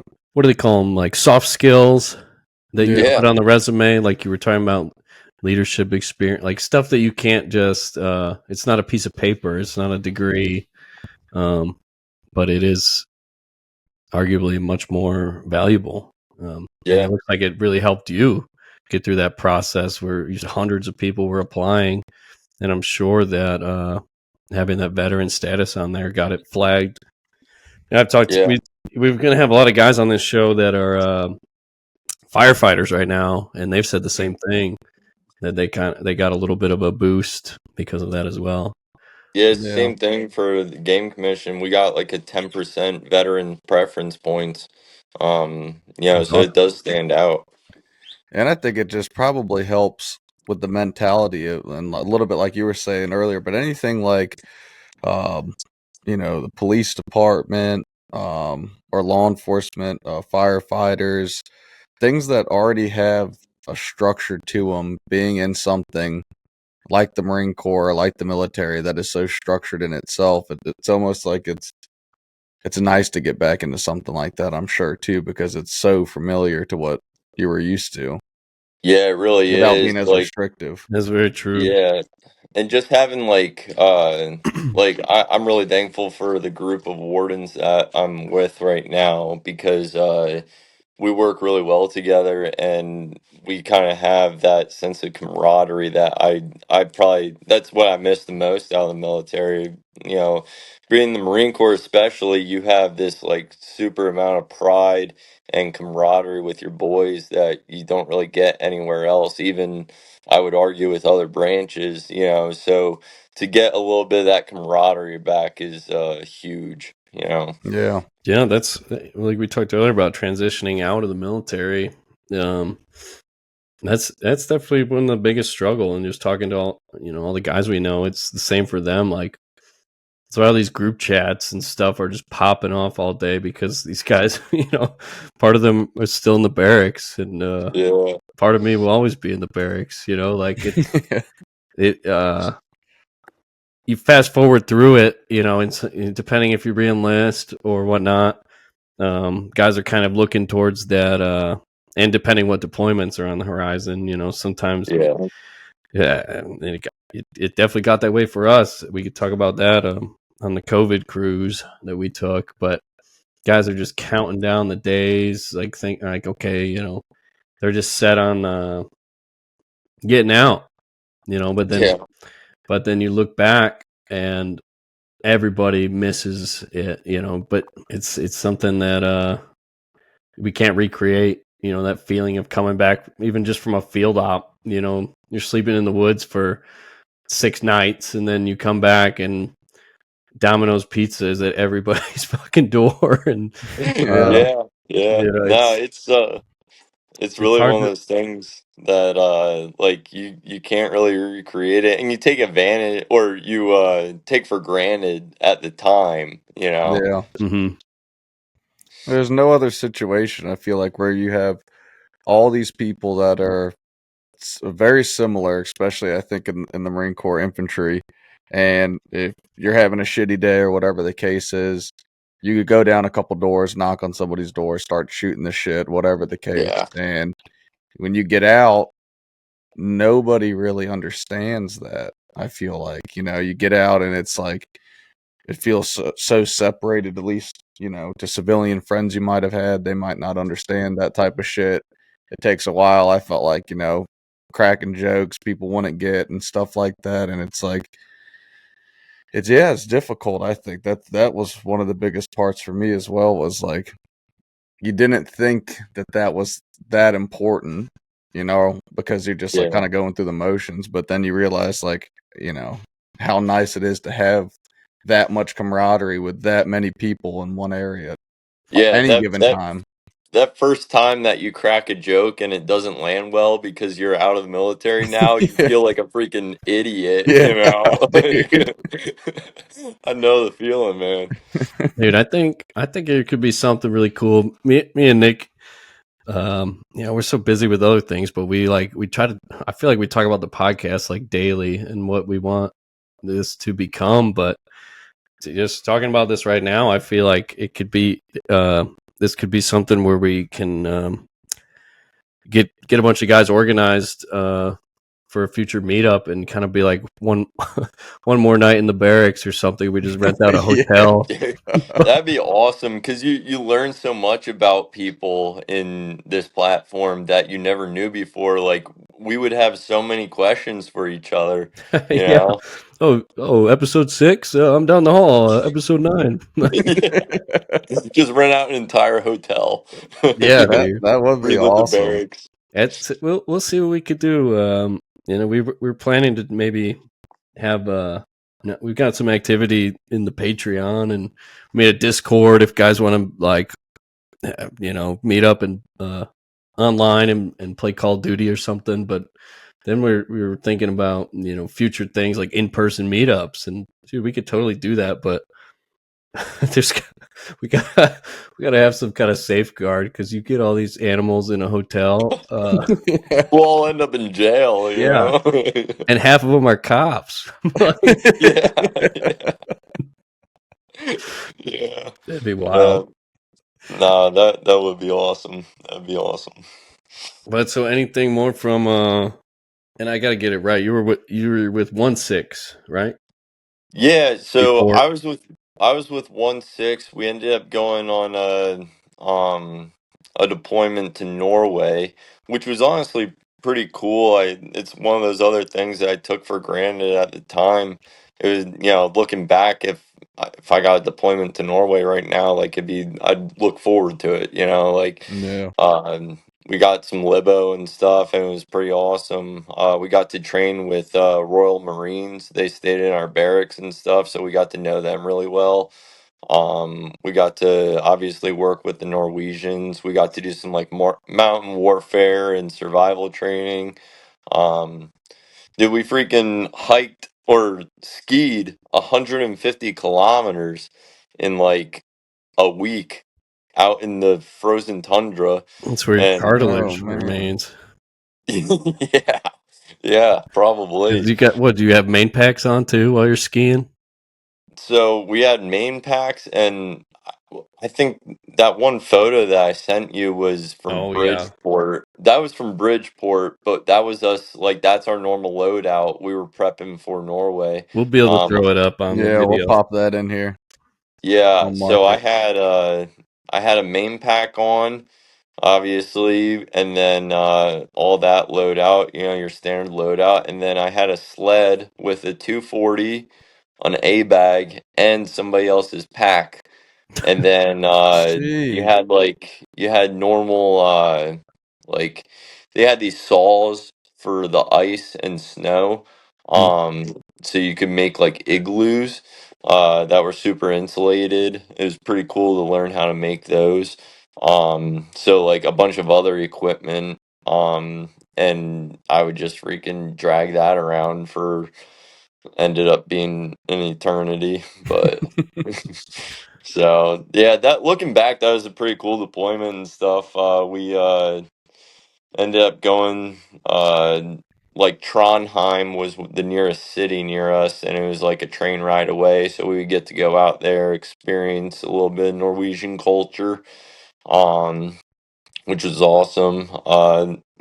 Not too eventful, but we got to mess around with some of the Royal Marines, which was really cool. They're all good to go. They're pretty cool people to work with. Yeah, I've heard the majority of those Royal Marines are pretty squared up.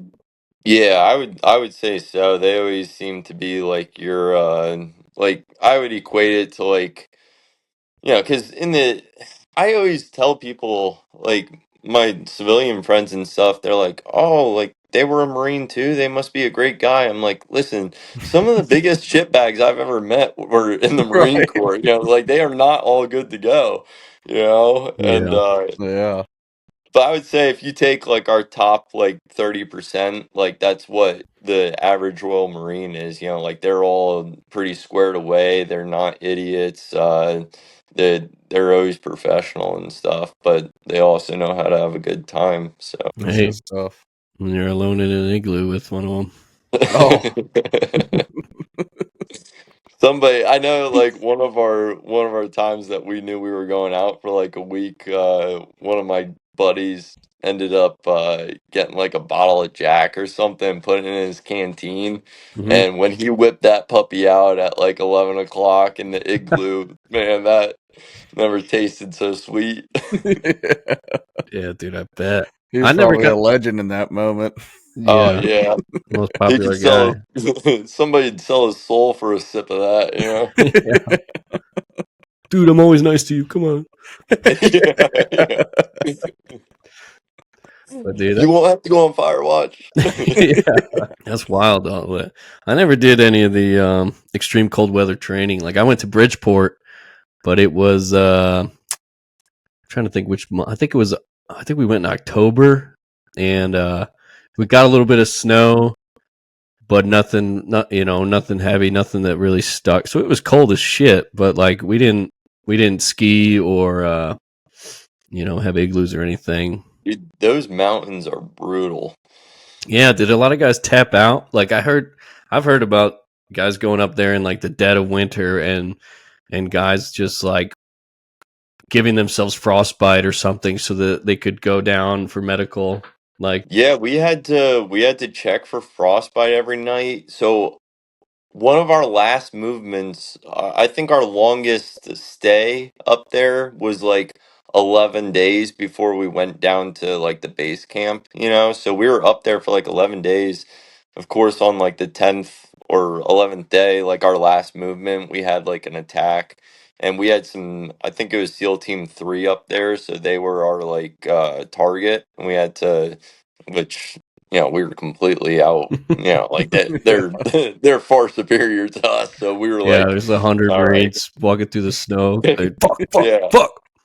yeah. So we had our last movement, and it was -17 at the time when we were moving. It was dark out, and we had a Jeez. couple clicks to go, and we got to a point where the platoon I was attached to had to go up this face of the mountain, and all the machine gun squad couldn't get up because of all of our equipment. We just kept slipping down off the mountain, and so my squad just gave up. And freaking me, my dumb ass is like, I've never quit anything at that point, and I ain't gonna start today. So I grabbed my 240 and just plugged it into the side of the mountain, like the barrel side, just plugged into the side of the mountain and just inched my way up the mountain. And I ended up catching up with the platoon eventually, and laying down some support by fire once we came in contact. And when we were debriefing, the staff sergeant was like, where's the machine gun section? And they're like, Faust is the only one that made it up the mountain. Oh, I was man. like, hell yeah, I did. The mountain took the rest of them. Yeah, which I don't blame him. It was a shitty situation. I think like 30 people ended up getting evals for frostbite after that movement. Dude. Man. So it was rough. That mountain takes souls for sure. I've Yeah, heard no. of people in the summer package like falling off the side of the mountain on purpose to like get out of it, Yeah. you know? To like That's insane. calculate the fall and be like, well, I won't die, but it'll fuck me up. Dude, we had a guy, he didn't do it on purpose, but he was carrying because well, Nick as well was a assaultman. So with but he wasn't there for this. This was when I was with 2-5, and so he was carrying the rocket launcher on like between his pack and behind his head, and then he Yeah. tripped, on like a night movement. He tripped on like a tree root or something, and the the rocket tube came down and just lights out, basically clocked him on the back of the head, and he knocked out. And then we had we're on like the side of this mountain, such a steep slope, and we had to it was like an actual what do you call, like a medevac, because he was really hurt. Sometimes the reason I say like an actual one, because you always get thrown these scenarios and stuff where you're like pull up a 9-line. Well, you throw a perfectly good guy on the stretcher, and then they make you get him up and down the mountain. But this was like a real the heaviest guy. Yeah, this was a real situation where it was like, dude, we have to get this guy off the mountain, but it was like impossible. People were getting hurt just carrying him. That's crazy. Obviously, he came to and he was able to walk and stuff, but he was all like out of it, and people got to help him down. If that mountain could talk, I bet it had some good stories. Yeah, dude, and it's so impressive to me. We actually, one of our buddies, that we're gonna try to get on here soon, was a instructor there for a few years, and I think that would be so interesting because imagine the stress those instructors go through, where they're taking a company of Marines just into the mountain, and they're responsible of like if someone gets lost, I mean, obviously they're not, it's really on the companies that are there, like keep track of their guys, but then once somebody does get lost or once somebody does get hurt, they gotta go through that stress of like, how the fuck do we get all these guys off the mountain, and half of them are freezing, and somebody has to take the blame. So I'm excited when we get to talk to him. He, being up in Bridgeport for like 3 years, you see everything, I'm sure. And I never went out there. I always wanted to check out what was going on out there. Well, maybe not, but from the sounds of the stories. But I've heard you can go out there. You would have checked your character on that mountain. I know I sure did. You can go out there like as a normal freaking civilian, because like I know people have like while they're doing training exercises, they've run into like civilians hiking up there. Really? Yeah, that was one of the. That's pretty interesting. I'd have to think back, but off the top of my head, like that's the only place I feel like we would be trained, like doing like an attack, a fake attack on an objective or something, and you might come across just like people hiking or something. Like people would drive to go back there now as like a bunch of Marines and like see them going through it. Oh yeah. I'll just pretend like I'm op 4, throw them off course. Start throwing some smoke grenades at them. Some tear gas. Dude, that was one of the funnest things I got to do. Was towards the time I was getting out. They made like a it was Colonel Sieverts, who we had in 2-8, the battalion commander at the time. He made a program where like a lot of us, the sergeants who were, we had like 6 months left. You couldn't make the next deployment. We got put in this like training platoon, basically, with all the new guys that would check in. But then they would also pull us to do Op 4 for the big company training events. And it was just like me, my buddy Ortiz, and a radio, and we would just have a bag full of tear gas canister. Well, and they'd make us go with the gas guy, what it's the gas, the MOS for like the Seaburn. Yeah. So we have like this Seaburn Lance Corporal with us. So he like, he's in charge of the gas, but he's not calling the shots. We're me and Ortiz are doing everything, and we sneak up on this company of guys. They're all like set up in their tarps or whatever. I don't remember what they were doing. Like some of them might have been sleeping. I think some were sleeping, and we just snuck up through all the gas canisters, like under their tarps and stuff, and then just trickled back into the woods. And it was chaos. And but it's like, they let us sneak up on them. That's awesome. Like the name of the game. We weren't doing anything too crazy. It's not like we low crawled. Like we just kind of walked up into their position and fucked them up with gas. That's great.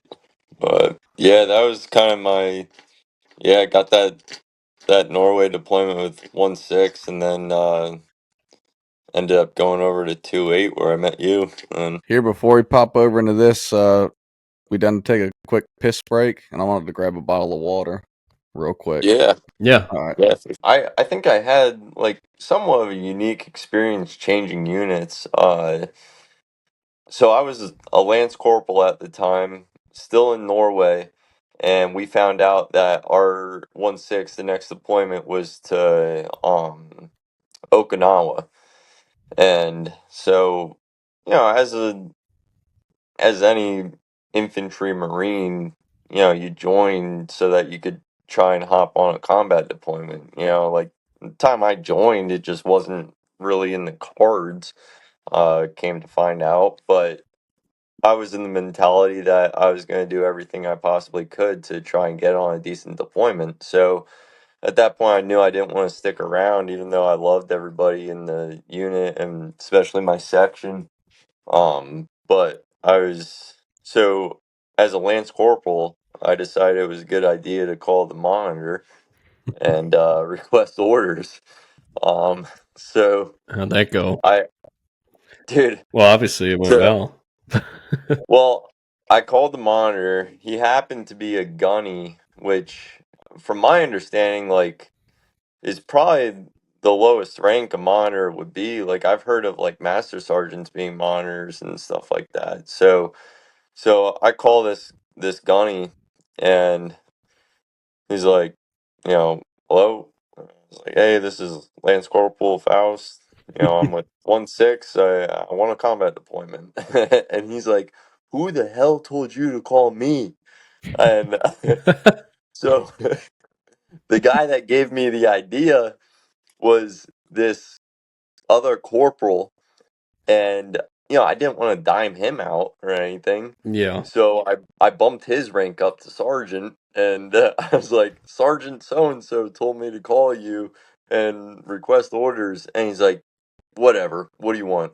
And I was like, oh, okay, like I might actually have a shot here. And I was like, told him my situation. I was like, I want a combat deployment. And he's like, well, there's nothing going on right now, so you're out of luck. I was like, well, what's the next closest thing that will get me there? And he's like, well, you could hop on a Mew, and they are like, the 911 call for anything going on because they're the most forward deployed and able to get pretty much anywhere. So, my options were either to go out to Hawaii and hop on one of their Mews, or come over to 2-8 and hop on the Mew that was going on. And I knew some guys from 2-8, so I was like, well, let me get orders for 2-8. And like a couple days later, sure enough, I got the orders and ended up going over to 2-8 once I got back from my deployment. What was it like jumping in there? Did you link up with the guys you knew right away? Or Yeah, I was super thankful for that. I only knew guys in the gun section. They were machine gunners that I went to SOI with, and they're a good group of guys. So I knew it was super helpful knowing a couple of guys going into the unit because they could kind of. I mean, we only knew each other in SOI, so they could only vouch for me so much. yeah. Right. But at least it was something. So I ended up linking up with them. Thankfully I got assigned to their to Fox company, which is where they were.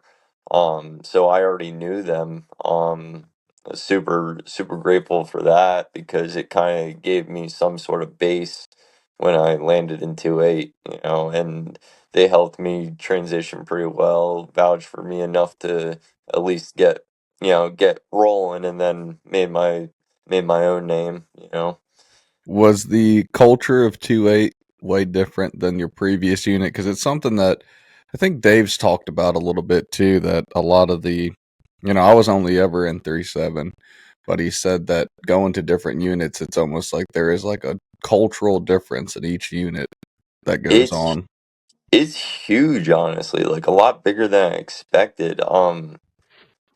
I don't want to talk shit on 2-8, but like 1-6 is where it's at, like that we were a rowdy bunch, and we were like that's what the Marine Corps was. We were in old barracks, that probably should have been condemned. And, we had the catwalk, and it was you watch the movie Jarhead, like that's what it was. Like it Yeah. was legit. And then I came over to 2-8 in the new building. We didn't have catwalks, and I don't care who you are. Yeah. Catwalks is a community staple. Like you Oh, they're need to have great. catwalks. They're great. Yeah. Well, I Yeah. think like all these new barracks they put up don't have them anymore because they probably got tired of just what came of it. Everyone People Yeah, it wanted- does getting invite lost some off rowdy between shit. two mattresses, and Yeah. Guys would rappel down the side of it or throwing bottles and things like that. But that's a part of it though. That Like is. oh man, like you're I 100% miss right. that. There was a Yeah, like good. I had the same experience at Camp Pendleton, where I started off in the San Mateo area. I was originally in like an old barracks, like you said. It kind of had that sense of pride, in a fucked up way. It was just like we're getting by in this shitty building, and like you look at the other unit across that's in this brand new building, and you're like, oh, those fucking pussies, like Yeah. they're and Thought they were pogues or something, living in those nice yeah, there would barracks. just be more infantry guys that just got, had a better living space. But and it does change the culture because Big time. and then eventually I moved, came back from a deployment, got put into the new building, and everyone's actually in their room, like enjoying the AC and stuff. Like they're not like when you're in these old shitty barracks with the catwalks and stuff. It'd be like. That's part of why everyone was hanging out outside because the AC Yeah. didn't even work in there. Like Yeah. you'd be everyone in the summers, you're just on the catwalk with like a fan plugged in, and The water was no good, so you just drink beer, Yeah. yeah, He's screaming across the catwalk at the other barracks. Yeah, and yeah, somebody comes banging on your glass, and it's a senior or something like that, and you don't have any defense because somebody can slip a credit card in the door and open it. Yeah. yeah. I No, remember it was a big difference. my one of my first roommates. He got in trouble for something, and this guy told him, some like we were like PFCs probably, and the corporal told him, his punishment was he had to scrape all the gum off the like just gum or nasty whatever the nasty shit that was like stuck to the catwalks. Yeah. He had to scrape it off like with his ID card, and he told him to do that until he got back. Well, this guy didn't even live in the barracks. He just went home to like his family, and my roommate like he kept coming back to the room. He's like, dude, I don't think he's coming back. And I was like, I don't know, man. Like, I would just go to bed. Like, but I think he stayed. He was just worried. And then, he didn't see the guy till work the next day at formation.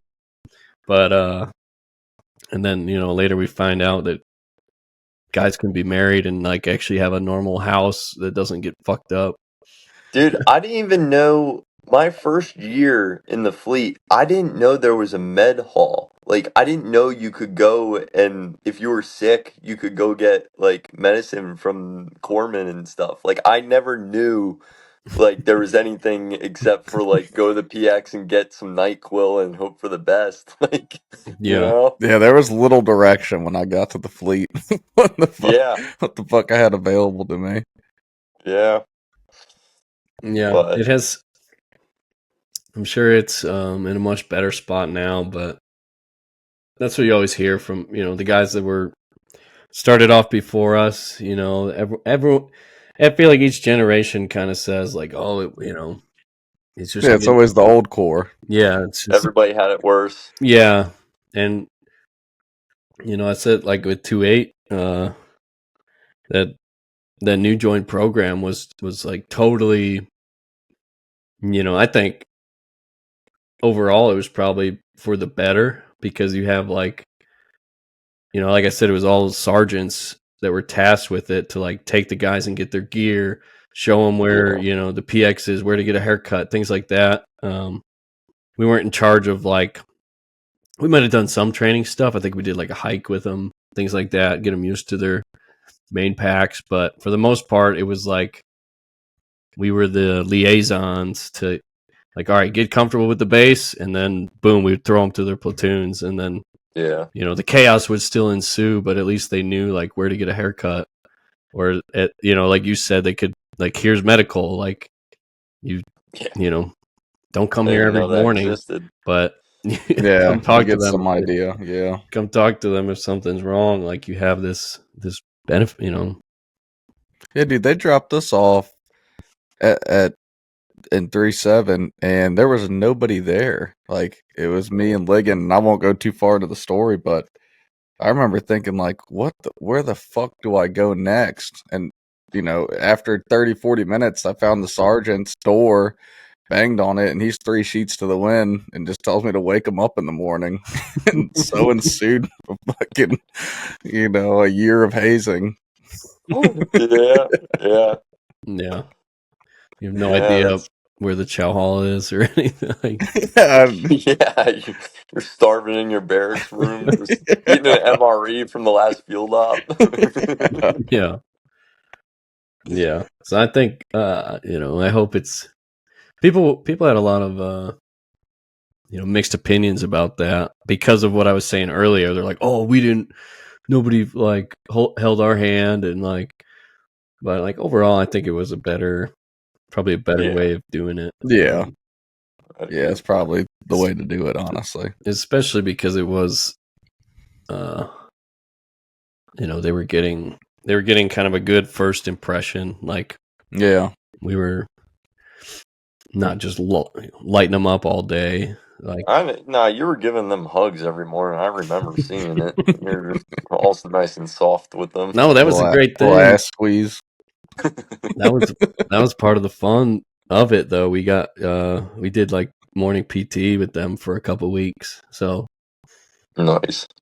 Just give you that on, we're all EASing, but get that last little, it's motivating. You get a group of 40 guys together and you lead a PT session. Like, it was a good way for us to get out, because what happens is a lot of times you're just waiting. Guys are just waiting in the barracks. They have 4 months left on their contract. They're, at some point you turn your gear in, so you can't even go to the field anymore and keep teaching guys. Like, you're just... Dude, I was sneaking off and taking my kayak and going fishing when there was like formations and stuff. I remember like my last month, I would get a text, "Hey, formation." I'm like, I'm out fishing right now on the bay. Like, I can't. The striped bass or the speckled trout are hitting. Like, I can't make it back. Sorry. Dude, that's the thing about Lejeune. There was so much to do on the base. Like, coming from 29 Palms, that was a kind of a nice surprise. That there's not a fucking thing to do out there. No, there's go to the local Carl's Jr. Yeah, there's one shitty bar outside the base, and everyone would go there and talk to the same chicks that lived there. Like, then you go to Camp Lejeune, it's, you can go Wilmington or Topsail. Yeah. You can kind of get away a little bit. Yeah, that's awesome. There's a lot to do in the area. But I don't know. What do you think, brother? Do you want to go in, start talking any about the COVID cruise? Do you want to? We could wrap it up here, and we're definitely having you back on the show. Or I don't want to cut anything short, though. If you had some more stuff to get off your chest. No, I mean, I'm fluid. Whatever works with you guys. Like I said, I'm good to go. But I know you guys got some responsibilities yourself and stuff. So I'm whatever works easiest. What do you think, Nick? Are you good on time?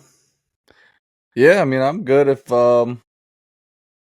so we go into the COVID cruise, and then we do that for after that. After we cover that, because the people I've been wanting to hear more about that shit. Yeah, because when you and Moore talked about it, Moore, he didn't really elaborate too much on it. So but we had more on, and we should have dove into it some more, but we kind of breezed over it. Yeah, that's after the There's COVID cruise. We'll do a little wrap up, and then we'll schedule part 2. yeah, yeah, that's good. Yeah, that deserves some time because that was a it was a tough deployment and not in the sense most people think, you know. Yeah. Yeah. So walk me through.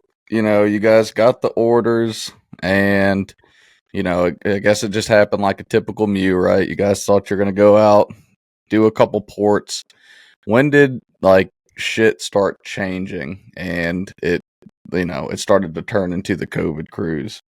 I mean, we were supposed to pretty much be on a booze cruise, mostly like European ports and stuff, and then I Yeah. don't know, Dave, like it was like a couple weeks into deployment when those missiles were shot at the I believe it was like Israeli base or something. Like we had some troops over or Syria maybe, I don't know. Some missiles were shot over there and it turned the whole ship over to Fifth Fleet. Oh Yeah. shit! So yeah, that was a wrench in the whole thing off the bat. I didn't even know about Yeah. that. Let me pull up like a map. It'll be easier to kind of talk through this to show you. Yeah. Yeah, because Sorry. we didn't even think we were gonna get to, go over to Fifth Fleet at all. Like, for some of the other listeners, like potential combat zones and stuff.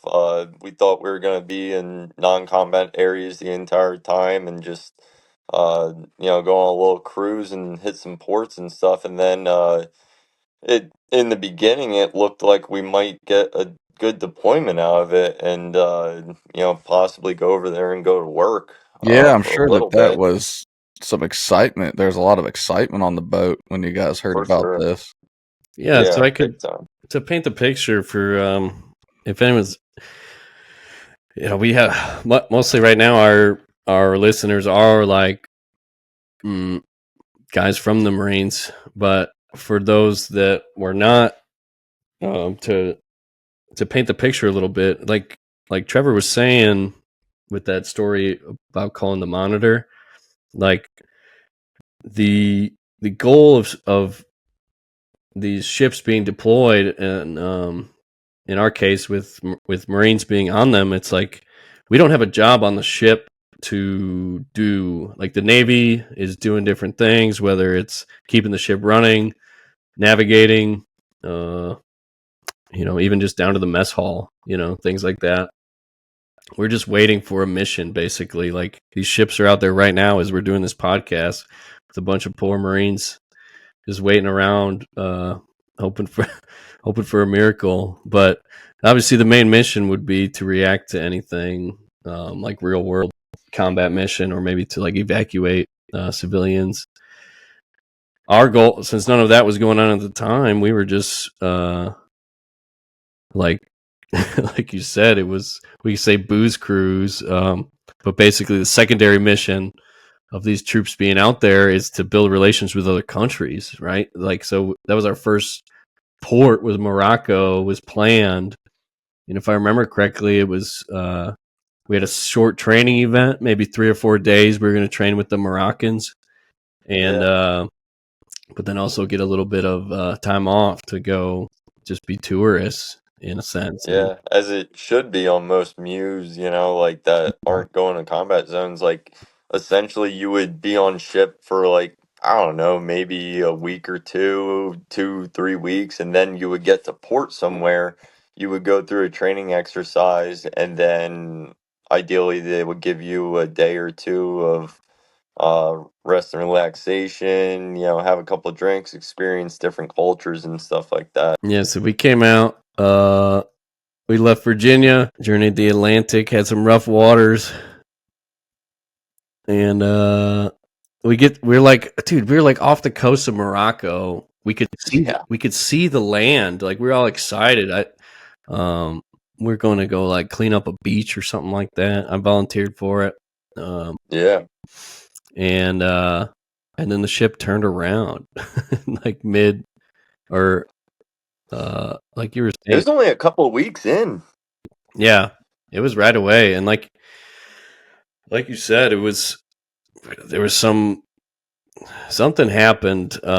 We should be more educated on it, but something happened I know in Iran. missiles were shot into somewhere, a U.S. base or Yeah, nearby, and that kind of sparked it. it might have been. It might have been when there was an attack, like a rocket attack on Al Assad in Iraq. I can't It remember could be. fully. But basically, dude, we have all this stuff planned. We were gonna go like hit up some of these other countries and um, hit up different ports in Italy and Greece. I think they were gonna let the NCOs like get a hotel overnight. Like we were so excited, and but then it all got called off, and we do a U-turn on Morocco. I don't know exactly where we were, but a U-turn, and we come all the way through here into the Mediterranean Sea, and we went through this crazy pass that Egypt owns, the Suez Canal. Oh Yeah. shit! This is a crazy thing. Like I didn't fully understand this until we went through it, but giant Navy ships can come through here. It's a What? it's a It's a canal. major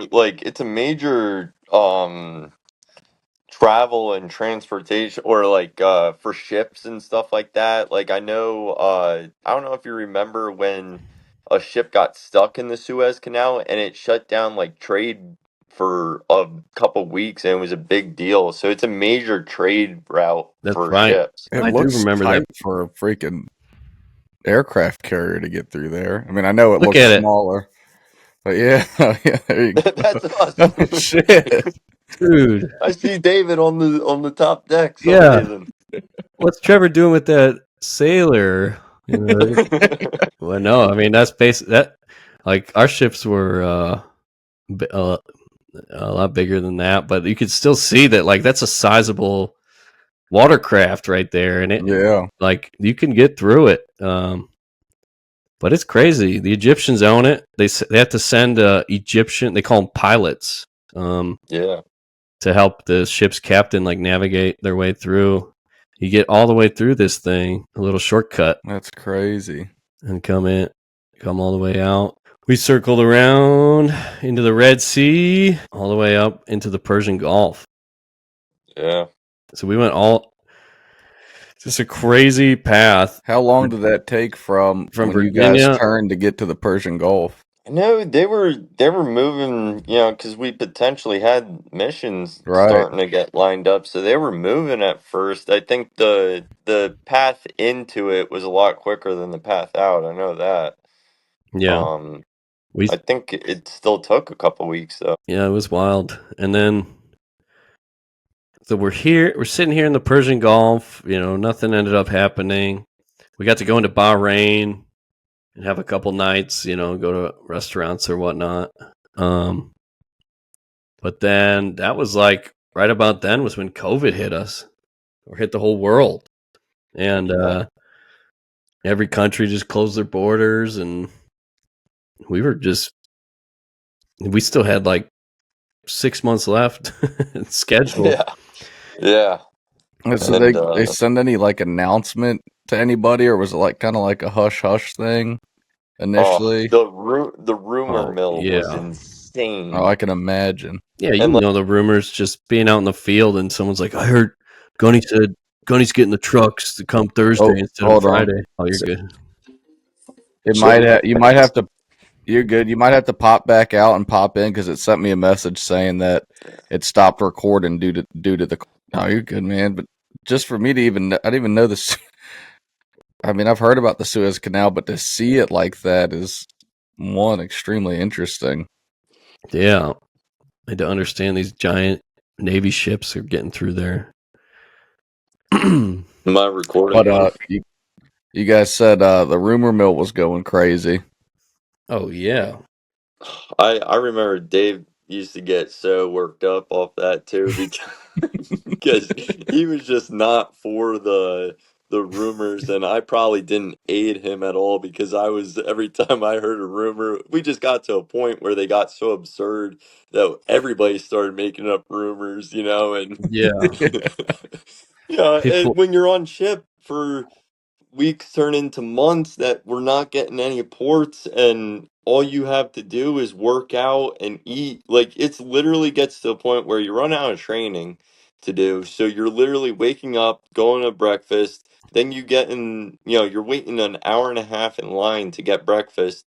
Then you get to the gym, you work out for an hour or two, and then you go eat lunch, you wait in line for an hour and a half, and then you go back to the gym for an hour and you're in line for dinner. And that's your day. Gosh, Yeah.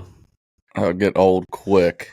Yeah. It's like it it turned into like a prison sentence in a way because you could barely go outside. Like if you want to go outside, you get a Go to the smoke deck.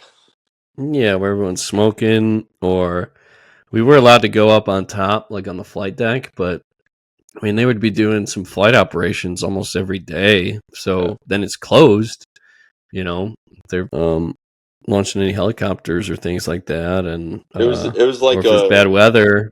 it was like a privilege to get some sun on your face. Like it was bad at some points because like you'd be out there or down in the ship for like a day or two and you haven't had sun, and then you go out on the smoke deck where everybody's smoking and that's the only thing that's open and you're just trying to get some sun on your face, so you're not depressed.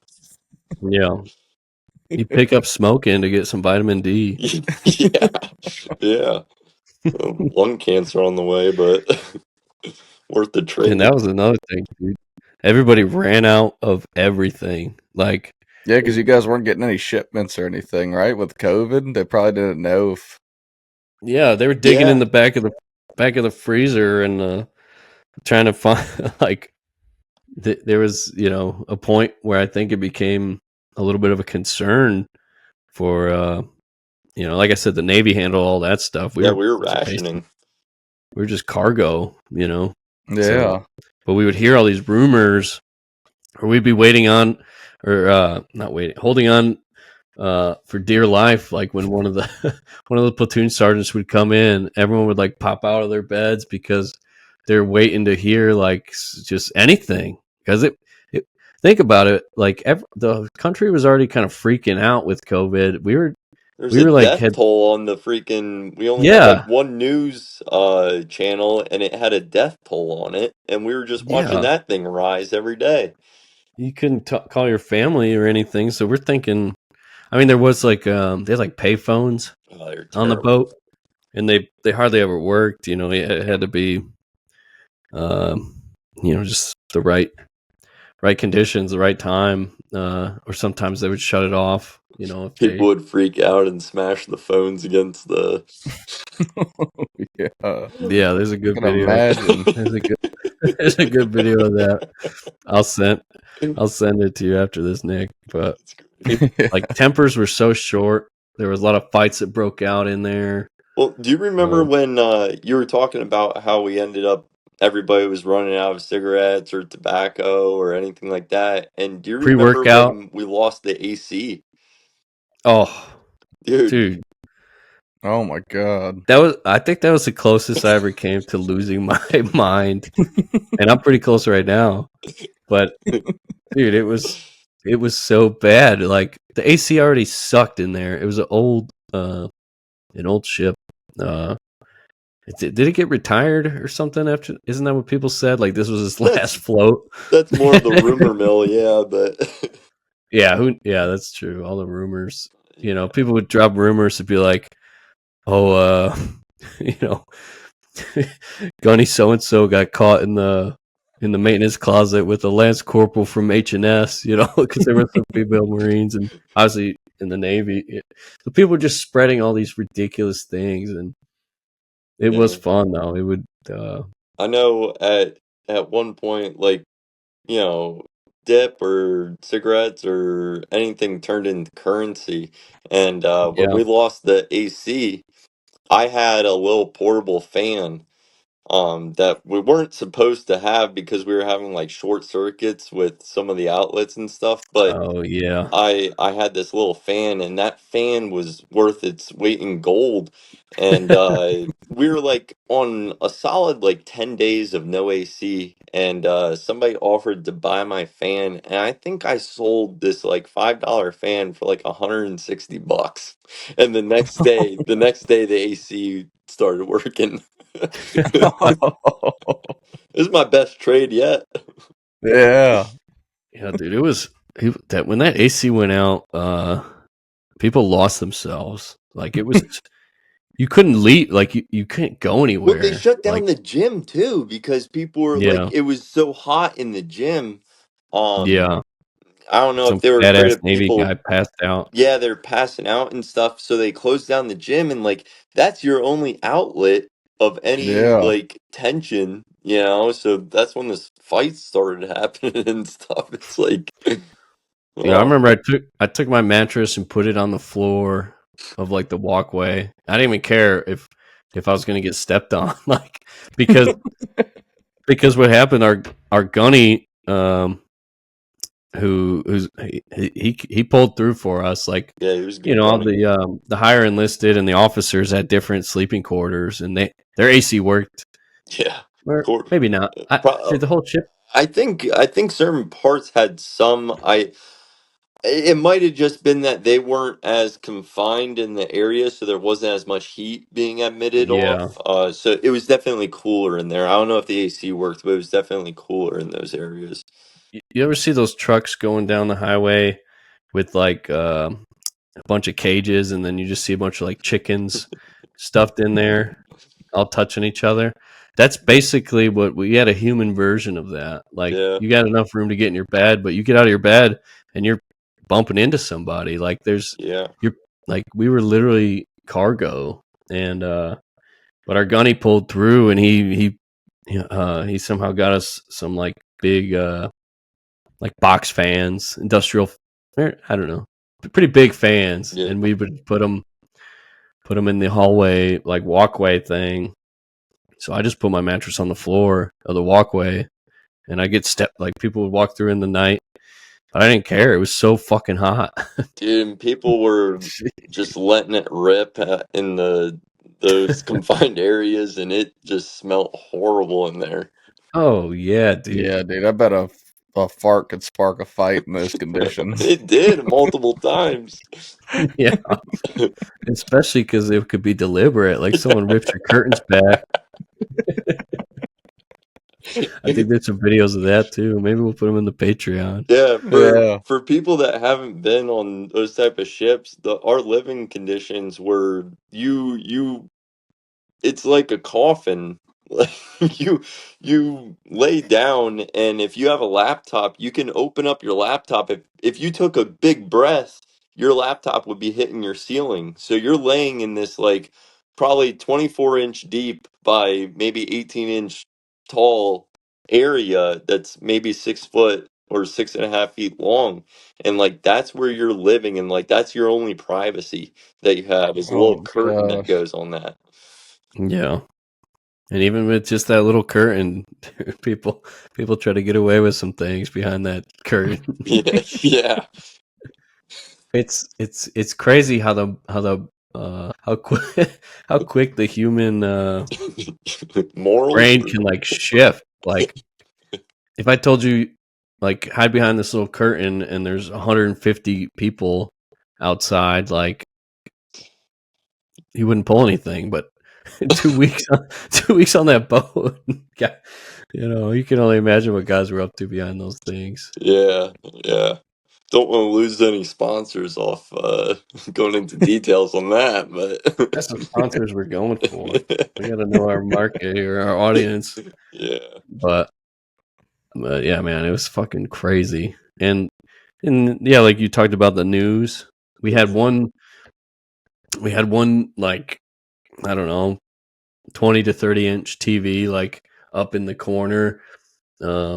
Kind of like if you're like at a hospital or something, there's just a TV up. Yeah. And so everyone would just gather around it, and we didn't always have uh access. I think it was something like we had to be close enough to, the land or certain yeah. satellites. Like we didn't have the TV every day. There was like, you'd go sometimes a week or two without it. Yeah, I think the Chow Hall usually had something. I don't know if they were hooked up to something different, but our squad bay didn't always have the news.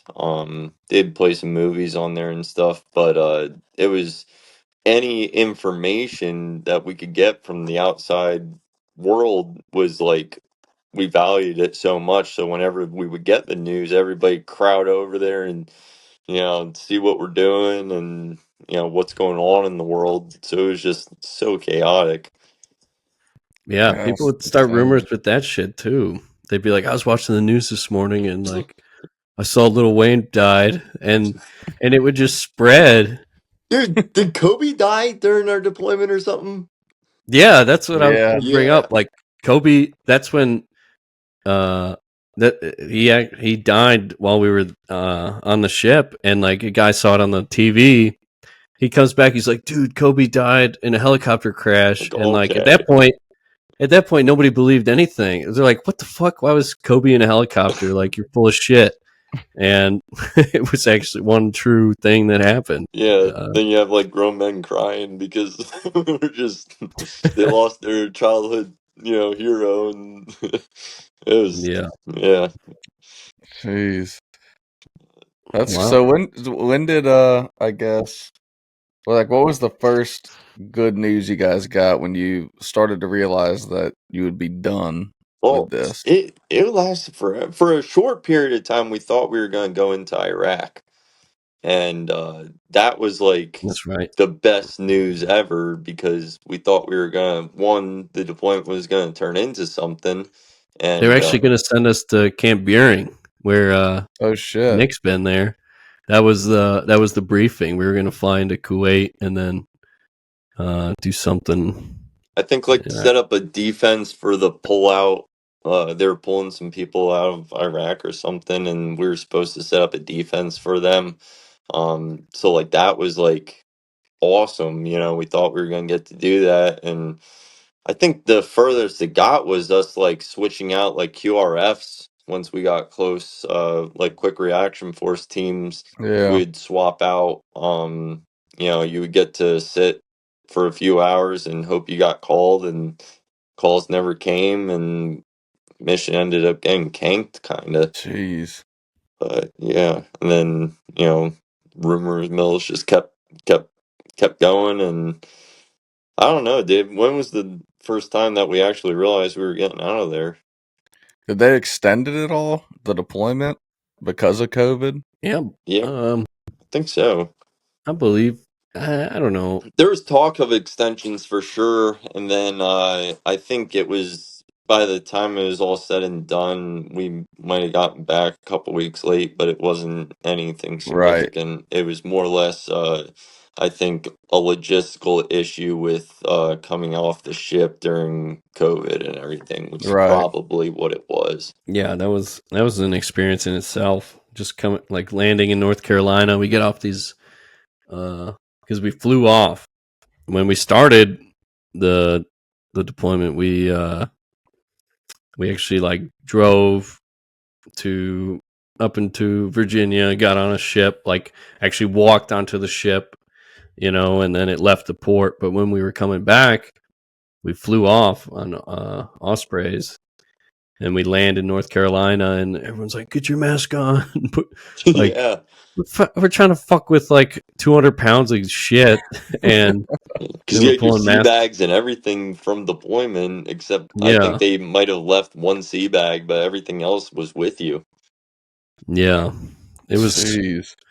it's when you're getting close to the end, and like Trevor was saying, all the rumors. It's like, hey, we heard it's looking like Saturday. Saturday, we're gonna get off the boat, and then your platoon sergeant comes in with just that look on his face, like, I'm sorry, boys, like it's gonna be a couple more days, and that part sucked Yeah, because you're just done, you're ready at that point.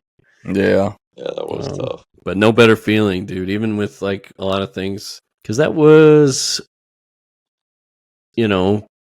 about like we'll say 6 or 7 months after the lock, or once the lockdown started. Yeah, And so when we got back, like things were starting to get back to normal, but but we couldn't celebrate like we wanted to. That's for sure. Like a lot of Yeah. places were yeah, closed or didn't have, some of the bars or something had like limits on how many people could be there, and by the time all the Marines showed up, there was no room for anybody else. So it was like it was kind of rough. And then there was a quarantine period too, and crazy time. Yeah, but that boat was rough, man. And then I remember seeing on the news that like there was a cruise ship that that's had like what started it all. Yeah. Well, they had a similar problem where they were like they wouldn't let them come back to the U.S. and all these people. They're like, all these poor people, like they have like their own suite at that. If you're on a cruise, you got your own room. Yeah. I'm sure their food options, even if they started to run low, were way better than ours. And they had to do like a few weeks. It's like they're probably getting drunk. They're probably like, fuck it, dude. I don't want to go back to work. But on the news, they're painting it out like these poor people are trapped on a cruise ship. And then we're just watching this like. Must be nice. Yeah. Like, I just saw two guys beat the shit out of each other over a can of pre-workout. Like, that was the savages. times. But what do you think, man? Any closing thoughts? Anything else you want to talk about, or I think it's a good spot? We can wrap up and plan to have you back. Yeah. No, I appreciate the opportunity. It was fun. It's good to reminisce a little bit and also, share a little bit about what I'm doing now. I appreciate the opportunity. Well, man, thank you. Like, yeah, thank you, man. It was so cool to hear about what you're into now, and that's the great thing about this. We don't plan on stopping. So, if you have more things that pop up in the job, and I'm sure you will, and we'll be excited to hear about them. And I know a lot of other people listening, like, hearing these things, it's a motivation that we're all kind of lacking, because like we talked about, everyone gets shotgun blasted to their hometowns. Yeah. You picture a map of the U.S. It's like everyone's just back to where they came from, or maybe in another place. And we've been enjoying this. Hopefully, guys will listen and remember some of these stories and be proud of themselves, but also just be able to laugh. Yeah. It's and you're now a big part of it, man. That's so. Thank you so much for coming on. Yeah, appreciate it, man. Yeah, thank you guys. It was fun. I'd love to come back for sure. We'll do it, man. We'll talk soon, all right? All right, sounds good. All right, later. Thanks.